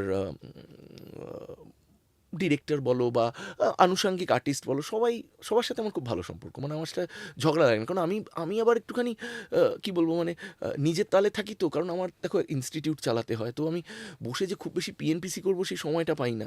ভালো লাগে পিএনপিসি করতে, ওটা একটা খুব মানে রিজুভিনেটিং জিনিস, মানে রিফ্রেশ বাটন টেপার মতো ব্যাপার আর কি, ভালো লাগে। কিন্তু পিএনপিসিটা যে করবো, যেই ভাবছি পিএনপিসি করবো, তখনও তো ইনস্টিটিউট থেকে ফোন হলো, স্যার এই গন্ডগোল হয়েছে, এই কী করবো আমরা, নেক্সট কী করবো, বা ওইটা কী করবো, বিভিন্ন কথা বিভিন্ন জিনিস হয় আর কি। তো মানে আমাদের মতো যারা স্টুডেন্ট রয়েছে তারাও তো বিপদে পড়লে আপনাকে ফোন করে ফোন করে, বিরক্ত হ্যাঁ করে। হ্যাঁ হ্যাঁ, তারা ফোন করছে। তো বিভিন্ন ফোন বিভিন্ন কিছু, মানে সারাদিন ধরেই ফোনের মধ্যে আছি। আর আজকাল যেহেতু ল্যাপটপ আর আনতে হয় না, কারণ ফোনেই সব কাজ হয়ে যাচ্ছে, সে ফোনেই মেল করছি, ফোনেই মেলের উত্তর দিচ্ছি, ওই করছি সে করছি, এইসব ব্যস্ততার মধ্যে থাকি বলে খুব বেশি পিএনপিসিটা করা হয় না। কিন্তু এই মানে মানে আমার সাথে কেউ আজ অব্দি খারাপ ব্যবহার করেনি। আমি আজ অব্দি আমি মানে কোনো আর্টিস্টের থেকে কোনো খারাপ ব্যবহার, সেই মানে নতুন আর্টিস্ট বলো বা পুরনো আর্টিস্ট বলো, মানে সেই সাবিত্রী চ্যাটার্জি থেকে শুরু করে মানে একেবারে এখনকার নতুন ছেলেমেয়ে যারা একদম পুটকে পুটকেরা আসছে, তারা সবাই আমাকে ভালোবাসা দিয়েছে এবং সম্মানও দিয়েছে ভীষণভাবে। না, এটা তো তাহলে একটা বড় প্রাপ্তি। হ্যাঁ, প্রাপ্তি, আমি যেগুলো প্রাপ্তি সেগুলো তো বলবো, যেগুলো মানে পাইনি সেগুলো তো দুঃখের কথা তোমাকে বললামই, কিন্তু বাট যেটা প্রাপ্তি তো প্রাপ্তি। এবার একটুখানি পরিবারের দিকে আসি। ময়নাদি হুম এত বছর একসঙ্গে, হুম মানে বর্তমান সময়ে আমরা যদি দেখি সম্পর্ক টিকছেই না মানুষের, সেই জায়গায় দাঁড়িয়ে আপনারা এত বছর একসঙ্গে, সিক্রেটটা কি? তোমার এই বৈবাহিক জীবনে তুমিও প্রচুর ভুল করবে, সেও প্রচুর ভুল করবে। ভুল থাকবেই, ভুল ছাড়া হতে পারে না। তুমি যখন সম্পর্ক মানে জীবন যাপন করবে, যাপন যখন হবে তখন ভুল থাকবেই। তুমি কিছু ভুল করে ফেললে, সে কিছু ভুল করে ফেললো, ভুলগুলো ক্ষমা করার অ্যাটিটিউডটা থাকতে হবে। তুমি ভুলটা ধরে যদি বসে থাকো, ও এটা বলেছিল তাই জন্য আমি ক্ষমা করব না, সেইটা হলে হবে না। তোমাকে ভুলটা ক্ষমা করে দিতে হবে, পয়েন্ট নাম্বার 1। পয়েন্ট নাম্বার 2, তোমার প্রচুর শখ আহ্লাদ থাকতে পারে। তোমার বউ বা তোমার হাজব্যান্ড তোমার সমস্ত শখ আহ্লাদ পূরণ করবে। মানে শখ আহ্লাদ বলতে আমি কিন্তু খালি পার্থিব শখ আহ্লাদ বলছি না, যে মানে ওই জিনিসপত্র কিনে দেওয়া ওইসব নয়।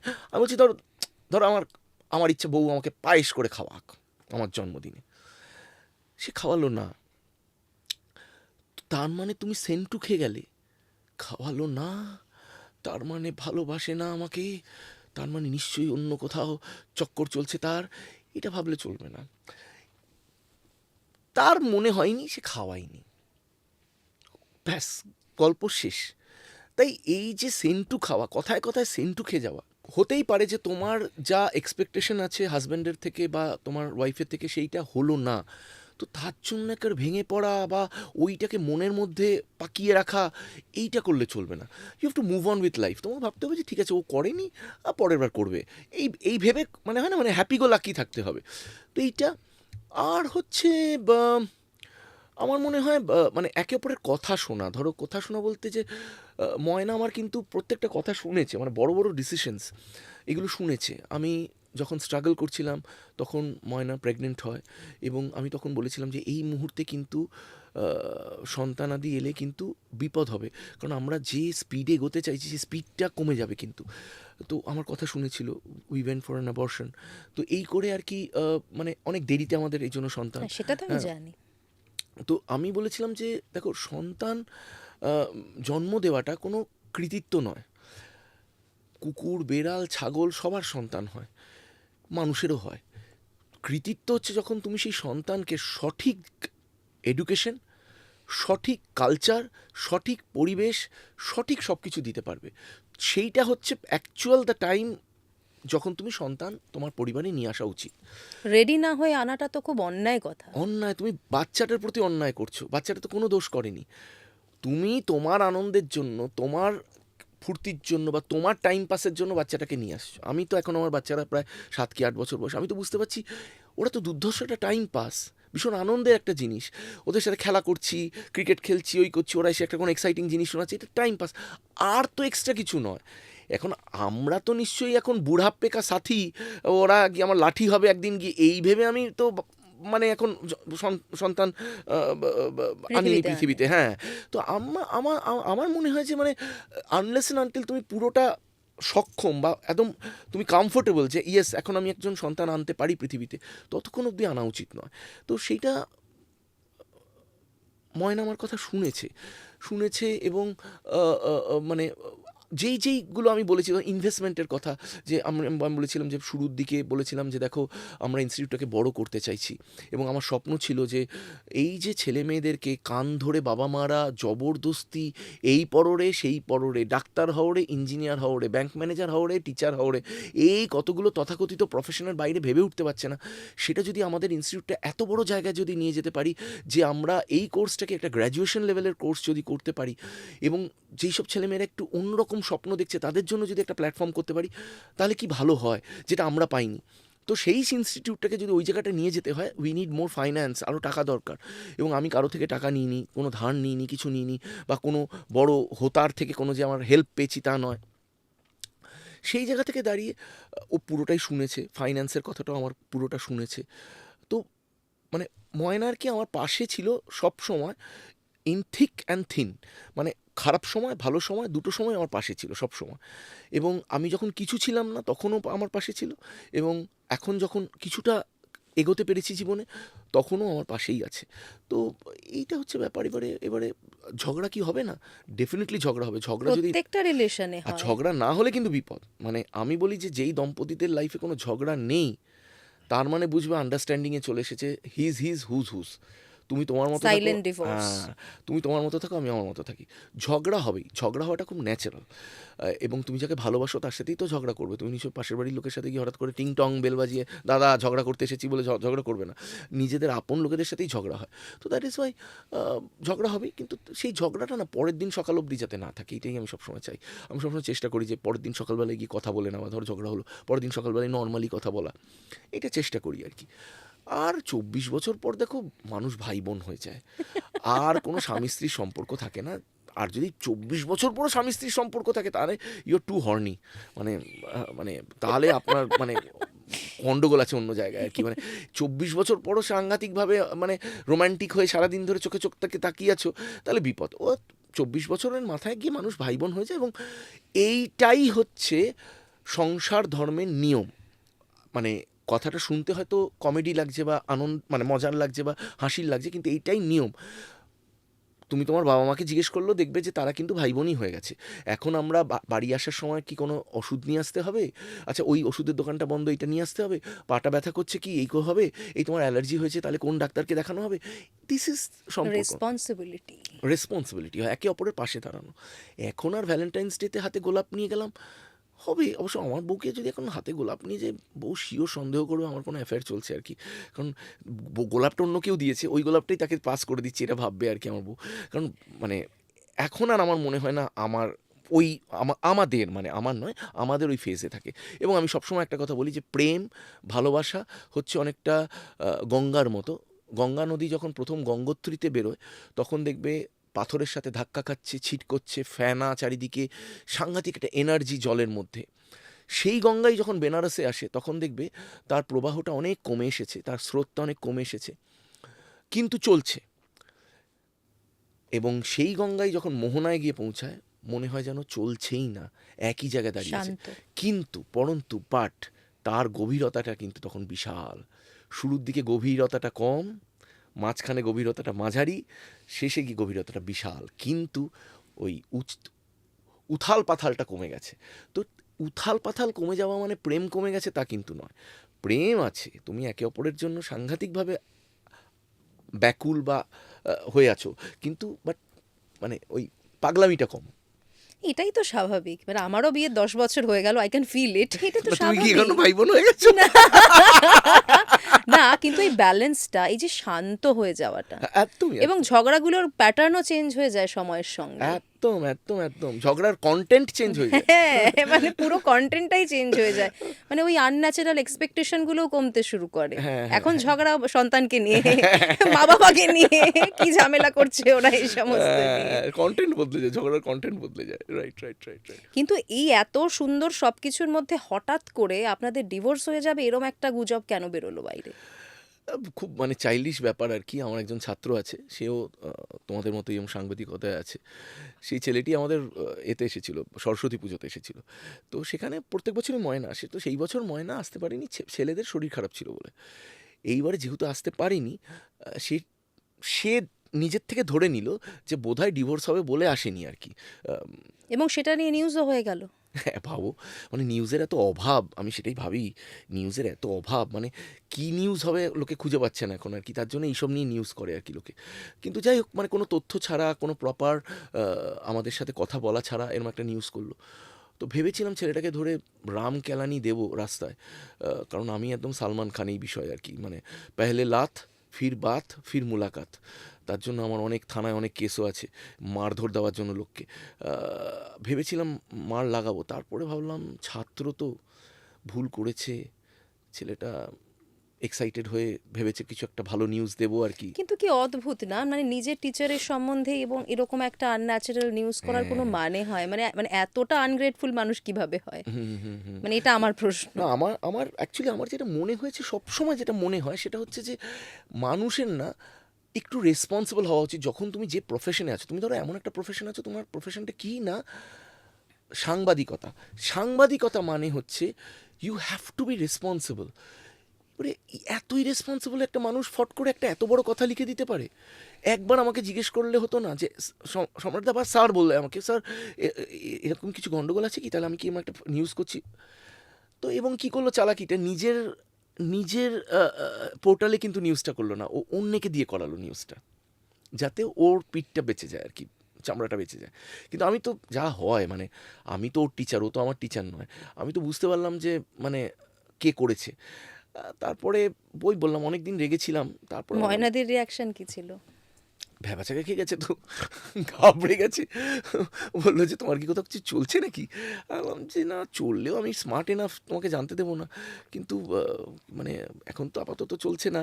হ্যাঁ, এই বললাম আর কি। তো এবারে তারপরে মানে আমরা দুজনেই বুঝতে পারলাম এটা মানে একটা চ্যাংড়ামি আর কি, আর কিছু নয় আর কি। আসলে ব্যাপারটা হচ্ছে আমাদের ছেলেমেয়েরা তো বড় হচ্ছে, মানে তাদের হ্যাঁ, কান অবধি এই ধরনের খবর যাওয়াটা খুব একদমই ক্ষতিকর। একদমই একদম। বাট ইয়েস, একটা নায়কের বউ হওয়াটাও একটা চাপের ব্যাপার, আমি বলি। কারণ আমি প্রচুর নায়কদের খুব কাছ থেকে দেখেছি। আমার বাবা একজন ফাইন্যান্সার ছিলেন, সিনেমার ফাইন্যান্সার ছিলেন এককালে আর কি। তো বাড়িতে প্রচুর সিনেমার আর্টিস্টদের দেখেছি, একেবারে ইনক্লুডিং উত্তম কুমার, ইনক্লুডিং সুপ্রিয়া দেবী। আমাদের পাশের গলিতেই থাকতেন ওনারা, ওরা ময়রা স্ট্রিটে থাকতো, আমরা থিয়েটার রোডে থাকতাম। তো অনেক সময় পার্টি ফার্টির জন্য এসেছেন বাড়িতে। তো একজন নায়কের বউ হওয়াটা কিন্তু সুপারম্যান যেমন হয় তেমন সুপার লেডির কাজ। এমনি একজন সফল বিজনেসম্যান, সফল গায়ক, সফল ওই সফল সেই, তার বউ হওয়া, আর একজন সিনেমার পর্দা কি ধরুন সিরিয়ালের পর্দা কি জনপ্রিয় একজন ক্যারেক্টারের বউ হওয়া চাপের কাজ। যার জন্য এই যে আর্টিস্টদের যে বিয়ে টেকে না, এটা হচ্ছে কারণ। কারণ অন্যকে যেই জিনিসটা দুশ্চরিত্রতামি করতে হবে করার জন্য, নায়ককে সেটা দুশ্চরিত্রতামি করতে হবে না, সে প্লেটে সার্ভ পাবে। তুমি একটু আগে যেমন ওকে মিষ্টি খাওয়ালে, তেমন মিষ্টির মতো প্লেটে চলে আসবে সেই জিনিসটা। এইবারে সেই মিষ্টিটাকে না বলাটা হচ্ছে নায়কের বিশাল বড় কাজ। এবারে সেই কাজটাই অনেক সময় নায়করা পারে, অনেক সময় পারে না। তো এইটা হচ্ছে দ্য না চ্যালেঞ্জ। পারলেই বিপদ। না পারলে, যদি পারে না বলে দিতে তাহলে বিপদ হলো না, হ্যাঁ, হ্যাঁ, না পারলেই বিপদ। এবার তুমি একটা মিষ্টিকে না বলবে, রাজভোগকে না বললে, কি জলভরাকে না বললে, আমি ময়নাদির সাথে কথা বলবো এরপর। কতজনকে না বলবে তুমি? তো এটা হচ্ছে প্রবলেম হয় কিন্তু। না, বাট যেহেতু আমি আবার ময়রা, আমি তো হিরোইন তৈরি করি। এবার ময়রা কোনোদিনও মিষ্টি খায় না, এটা হচ্ছে আসল কথা। তোমার এই পডকাস্টটা কিন্তু ভাইরাল হতে চলেছে। আমার প্রচুর গালাগালি খাবো আমি এই পডকাস্টটার পরে আর কি। না না, একদমই না। আমাকে এবার বলুন যে ওটিটি হুম এখন তো একটা মানে ব্লুমিং প্ল্যাটফর্ম, হুম হুম। সেটা নিয়ে আপনার কি মত? ওটিটিতে খুব ভালো কাজ হচ্ছে, এবং বাংলা ওটিটিতেও বেশ ভালো কাজ হচ্ছে। কিন্তু আমি বলবো যে ওটিটির কন্টেন্ট আর একটু বাংলাকে ভেবে দেখতে হবে। সেই ঘুরিয়ে ফিরিয়ে নয় ভূত আর নয়, এই দুটো ছাড়া আর কন্টেন্ট নেই, এটা ভাবলে চলবে না। আর একটা আছে তৃতীয় নম্বর আমাদের বাঙালিদের, মানে সামহাউ আর কি, আমাদের ইন্টেলেকচুয়াল ডিরেক্টররা এখনও ওইটা থেকে বেরোতে পারছে না, সেটা হচ্ছে গোয়েন্দা। বাঙালি বুঝতে হবে ফার্স্ট, এই যে জেনারেশন যারা লাস্ট 15 বছরে জন্মেছে, কি লাস্ট 20 বছরে জন্মেছে, they are not Bengalis at all. তারা বাঙালি আর নেই। না, তারা তো ফেলুদা জানে না। ফেলুদার 4টে চরিত্রের নাম জিজ্ঞেস করে জানবে না। জানি, খুব আনফরচুনেট, কিন্তু এটাই সত্যি। দে মুভড অন, আনফর্চুনেট না, they moved on. That is why তাদেরকে দোষ দিয়ে কোনো লাভ নেই যে সে জানে না বলে। তার মানে আমাদেরকেই পাল্টাতে হবে। আমাদেরকে পাল্টাতে হবে। এবং এই রাজ কাপুর, এই ইয়াশ চোপড়া, এই ধরনের ডিরেক্টর যারা ছিলেন, দেবানন্দ, এনারা ভাবো তো সময়ের সাথে সাথে নিজেদেরকে কী করে পাল্টেছিলেন। তাই জন্য তাদের সিনেমাগুলো সব রেলেভেন্ট ছিল, প্রাসঙ্গিক ছিল। কন্টেন্ট বদলাতে হবে, মানে তুমি যেটা প্রশ্ন ছিল তোমার ওটিটির কন্টেন্ট বদলাতে হবে। ওটিটিতে এখন কি কন্টেন্ট চাইছে সেটা বুঝতে হবে, সেই বুঝে ওটিটির কন্টেন্ট প্ল্যানিং করতে হবে। এবং তার জন্য সবার প্রথমে R&D যেটা দরকার, রিসার্চটা যেটা দরকার, সেটা হচ্ছে দর্শকের রিসার্চ। কারা দেখছে আমার এই ওটিটিটা, দেখছেটা কারা, কারা ডাউনলোড করছে, সেইটা ভেবে প্ল্যানিং করতে হবে। তুমি একটা দিন হঠাৎ করে বাড়িতে বসে ভাবলে বা কোনো এক জঙ্গলে বসে ভাবলে আমি এই গল্প ভাববো, ওইটা দিলে হবে না। রিভার্স ভাবতে হবে, দর্শক কী চাইছে এটা ভেবে প্ল্যান করতে হবে কী গল্প হবে। যেটা জেনারেলি টেলিভিশনরা করতে চায়। টেলিভিশনের যেমন টিআরপি, প্রত্যেকটা সিনের টিআরপি আসে। তো দেখা যাচ্ছে যে এই এই সিনে কীরকম টিআরপি ছিল, তারপরেই দেখা যাচ্ছে ঠিক 6:05 টিআরপি ড্রপ করেছে, আবার 6:09 আবার টিআরপি উঠেছে। তো এইভাবে ওরা সাইন্টিফিক্যালি আর কি দেখছে। তো সেইভাবে সাইন্টিফিক্যালি রিসার্চ ওয়ার্ক করতে হবে। এবং সিনেমাতে তো সেই ফরম্যাটটা নেই, যার জন্য সেই রিসার্চ ওয়ার্কটা হচ্ছেই না। ওই জায়গাটায় হয়তো সিনেমা পিছিয়ে পড়ছে কোথাও না হ্যাঁ, কোথাও। কোনো রিসার্চ ওয়ার্ক নেই তো, জানেই না যে দর্শক কী চাইছে, যার জন্য তো যে ডিরেক্টরের যেটা ফেভারিট সাবজেক্ট সে সেটা নিয়ে কাজ করছে। আমার ফেভারিট সাবজেক্ট ভাবলে তো হবে না, দেখবে তো দর্শক, তুমি নও। তাই জন্য ডিরেক্টর আর তার ফ্যামিলি মিলে দেখছে সিনেমাগুলো, তাই জন্য 18টা টিকিট বিক্রি হচ্ছে। ফাইন্যান্সার তারপরে বাটি নিয়ে ঘটি নিয়ে বসে পড়ছে রাস্তায়। আমার একটা ক্লাবে গেছিলাম রিসেন্টলি, সেখানে একটা, নাম নিচ্ছি না সিনেমার প্রডিউসার এসেছেন, বলছে 1,30,00,000 টাকা আমার খরচা হয়েছে সিনেমাটা, আমি ফেরত পেয়েছি 7 লাখ টাকা। বলেন কি? 7 লাখ টাকা ফেরত পেয়েছে সে। বলছে সম্রাট আর 1 পয়সা ফেরত পাইনি। আমি বললাম যে তুমি একটা কাজ করো, তুমি একটা পডকাস্টে বসো, তাহলে সত্যটা আসবে মানুষের সামনে। কারণ কি হচ্ছে, সত্য আসছে না তো। সাকসেস পার্টি আর ওই পার্টি আর সেই পার্টির মাঝে তো সত্যটা চাপা পড়ে যাচ্ছে। 7 লাখ টাকা ফেরত পেয়েছে। আমি বলছি মিঠুনদা আছে সিনেমা, সেই সিনেমা 12 লাখ টাকা পেয়েছে ফেরত, প্রায় 1.25 কোটি টাকার কাছে খরচা হয়ে গেছে। এটা অনেক দিন আগের কথা বলছি, প্রায় ধরো 5-7 বছর আগের কথা বলছি। কেউ কিনতেই চাইছে না, তো এই অবস্থা। তাহলে কি হবে এর মানে ভবিষ্যৎটা কি? খুবই শোচনীয়। মানে যার জন্য দেখো আমি বলি, আজকে ভেঙ্কটেশ কটা সিনেমা প্রডিউস করতে, এখন কটা সিনেমা করছে, প্রায় করছে না, এতে চলে গেছে। ঘরের পয়সা আর লাগাচ্ছে না, তুমি প্রডিউস করো, ওরা প্রেজেন্ট করে দেবে। তাহলে ওরা যারা সবচেয়ে ইন্টেলিজেন্ট লোক, যারা বাংলা সিনেমাকে একটা নতুন মাত্রা দিল, তারা যদি পিছিয়ে আসতে পারে, তাহলে তুমি কোন হরিদাস পাল যে গিয়েছে তুমি বাংলা সিনেমাকে বাঁচাবে? সুরিন্দর ফিল্মস কটা সিনেমা করছে?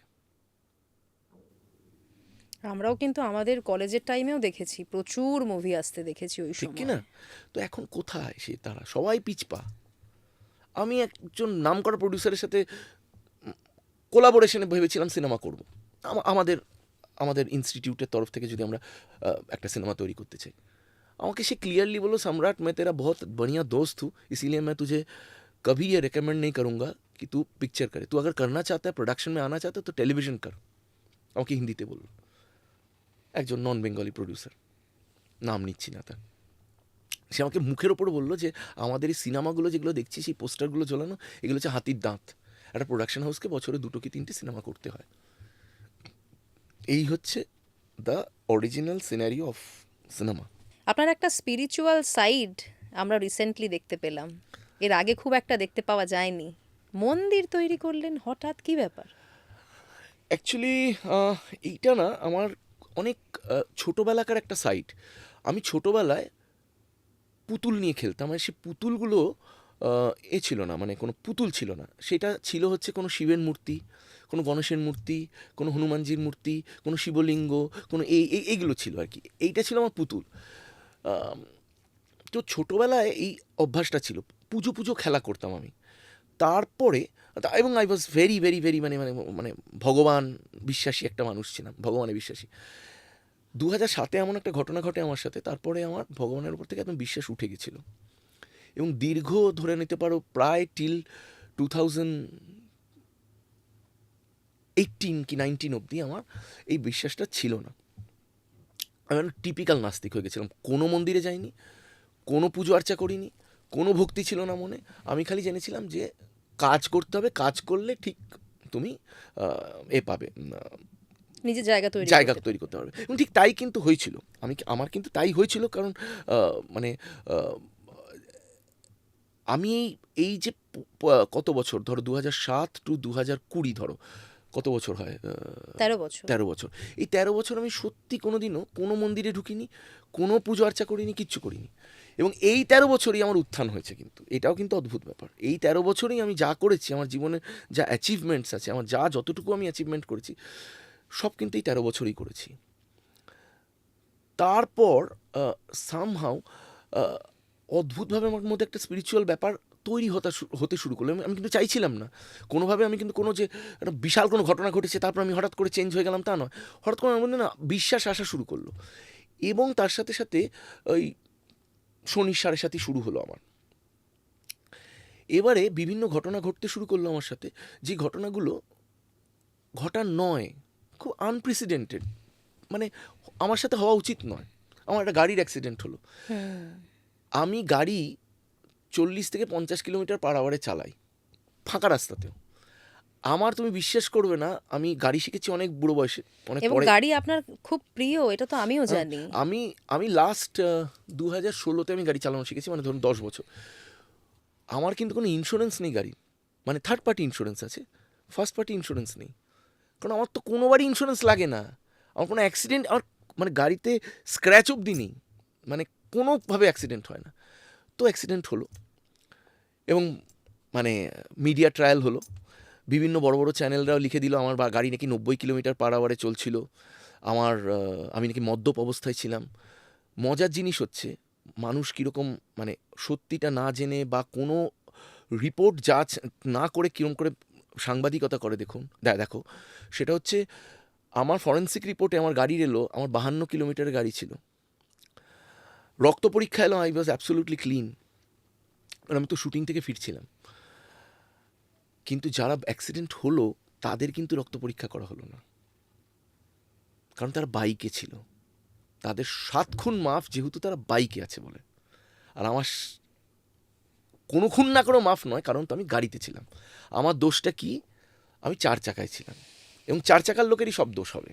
তো আলটিমেটলি কিন্তু এখনও কেসটা বিচারাধীন চলছে।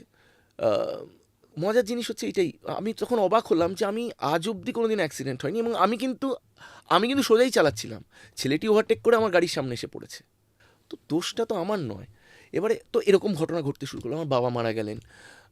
তো এরকম করে অনেকগুলো পরপর না, এমন এমন ঘটনা যেগুলো আমার মনে হলো যে ইয়েস, মানে কিছু একটা চলছে, একটা কসমিক ঘটনা চলছে আর কি। তো সেখান থেকে আস্তে আস্তে আমার আবার ভগবানের বিশ্বাস এলো, এবং দেন আই গট আ অদ্ভুতভাবে, মানে আমি জানি না, এইগুলো তো আগে সিনেমায় শুনতাম, বা এইসব জ্যোতিষীদের মুখে শুনি, বা যারা সাধক তাদের মুখে শুনি আমার ভগবান স্বপ্নে এলেন হেন তেন ওইসব। বিশ্বাস করো সঙ্গীতা, একদিন সিরিয়াসলি আমি স্বপ্নে দেখলাম ভগবান বলে তো আমি কোনোদিন দেখিনি। আমরা তো আকার দিই অ্যাকচুয়ালি, হুম। বিভিন্ন যত ধর্ম আছে সেখানে তো বিভিন্ন ধর্মে আকার নেই, কিছু নেই, কিন্তু আমরা আকার দিই আর কি। কিন্তু আমি আকারহীনভাবেই দেখলাম, আমি দেখলাম কেউ একটা আমাকে বলছে যে আমার মন্দির স্থাপনা কর, এবং আমার মনে হলো দ্যাট ওয়াজ শিব বা হনুমান, এরম গোছের একটা কোনো ফিগার দেখতে পাচ্ছি, এবং that dream was really a long dream, অনেকক্ষণের মানে একটা স্বপ্ন, যে বলছে যে তোর এরকম একটা জায়গা করছিস, তুই বাড়ি করছিস, সেখানে একটা মন্দির করা দরকার, তুই মন্দির কর, আমার মন্দির কর, তোর হাত থেকে পুজো নিতে চাই আমি। সকালবেলা উঠে আমি ভাবছি আমি স্বপ্ন দেখলাম না ভুল দেখলাম, কি আমি বিশ্বাস করতে পারছি না। তারপরে সঙ্গীতা, তুমি বিশ্বাস করবে না, এইগুলো বোধহয় আমি জানি না, মানে আমি বললাম তো, আমি আমি একটা বিশাল সময় নাস্তিক ছিলাম, তাই এই কথাগুলো এখনও আমি বিশ্বাস করি না। আমি পুরীতে গাড়ি চালিয়ে গেছিলাম আমরা, ফেরার সময় পিপলির পর একটা জায়গা পড়ে যেখানে পাথরের মূর্তি তৈরি হয়, রাস্তার উপরে পাথরের মূর্তি রাখা থাকে বিক্রি করার জন্য। আমি কেন যে গাড়িটা দাঁড় করালাম ওই পাথরের মূর্তির দোকানের সামনে, কেন যে শিব ঠাকুর কেনার জন্য দাঁড়িয়ে পড়লাম, এবং যা টাকা বলছিল সেই টাকা আমার কাছে ক্যাশ অত টাকা ছিলই না। তারপর আমি ব্যাগ থেকে হাত তেড়ে হুত্তরে, সেই ক্যাশ ছাড়া নেবে না ওরা, ক্যাশ টাকা দিলাম, কারণ পাথরের মূর্তি, গ্রানাইটের মূর্তি বেশ বড়, যথেষ্ট দাম হয়। অনেক টাকা দাম ছিল। তো আমি সেটা কিনলাম, কিনে নিয়ে এলাম। পরের বছর আবার পুরীতে গেলাম, আবার ঘটনাচক্রে হনুমানজির মূর্তি কিনে নিয়ে এলাম। তারপরের বছর আবার গেলাম, আবার গিয়ে গণেশজির মূর্তি কিনে নিয়ে এলাম। মানে পরপর 3 বছর গেছেন 3 বছর পুরীতে? গেলাম, এবং 3 বছর আমার কোনো প্ল্যানিং ছিল না। আর ওই বাড়িটা তখন আমি কিনিনি, আমি খালি ভাবছি এত বড় বড় মূর্তি কিনে নিয়ে এসেছি, কোথায় রাখবো। তখন অবধি আমার কী হচ্ছিল, সেই হয় না, সেই বাইরে রাখা ছিল খবর কাগজ মুড়িয়ে, খবর কাগজ টাগজ মুড়িয়ে রাখা ছিল, যে আমি ভাবছি যে কোথায় করা যায় মন্দির, মন্দিরের জন্য তো জায়গা দরকার, কিভাবে করব। হঠাৎ করে 2023 সালে বাড়িটা কিনি, এবং সেইখানে আলটিমেটলি আমি ডিসাইড করি এটা বানাবো, এবং এই 2025-এ আমি মন্দিরটা স্থাপনা করি। তো এইগুলো কসমিক কানেকশন ছাড়া হয় না, মানে এইগুলো না না, যখন কিছু হওয়ার হয় তখন সবকিছু পরপর একটার পর একটা সেট হয়ে যায়। এত, মানে এগুলো মানে কেমন জানি, স্ক্রিপ্ট যেমন হয় স্ক্রিপ্টের মতো করে মিলে গেল পুরো জিনিসটা। তাই জন্য ইয়েস, মানে এখনও আমি কনফিউজড যে ভগবান আছে কি নেই, কিন্তু ডেফিনেটলি কোনো একটা ইউনিভার্সে কোনো একটা কসমিক কানেকশন চলছে, কোনো একটা একটা বেতার কানেকশন বলি না, বেতার কানেকশন চলছে, যার জন্য আমরা আমরা সব এখানে বসে আছি, পৃথিবী ঘুরছে, নিজের সময় মতো ঘুরছে, সব নিজের সময় মতো চলছে। ডেফিনেটলি কিছু আছে, তো মানতে শুরু করেছি, এখন বাধ্য হয়ে মানতে শুরু করেছি। এখন আমি খুব আস্তিক, এখন আর নাস্তিক নয়। মানে এটা আমার জন্য খুব ভালো একটা ব্যাপার। মানে আমার খুব ভালো লাগে যখন মানুষ মানে এই ধরনের কিছু আধ্যাত্মিক এক্সপিরিয়েন্স করে। হ্যাঁ, আমি তো বরাবরই বিলিভার, হার্ড হ্যাঁ। বিলিভার, আমি বিশ্বাস না, করি। আমি আমারটা ইউটার্ন, মানে একেবারে টোটাল নাস্তিক থেকে, মানে আমি এখনো মনে আছে আমি মন্দিরে যেতাম, বাইরে দাঁড়িয়ে থাকতাম, আমি ভেতরে ঢুকিনি, মানে ওই সময়টা মানে আমার এমন একটা ঘটনা ঘটেছিল যেটা আমার মনে হয়েছিল যে এত কষ্ট করে, এত স্যাক্রিফাইস করে জিনিসটা করলাম, তারপরে সেটা ধ্বংস হয়ে গেল। এটা আমার সাথে কেন হলো?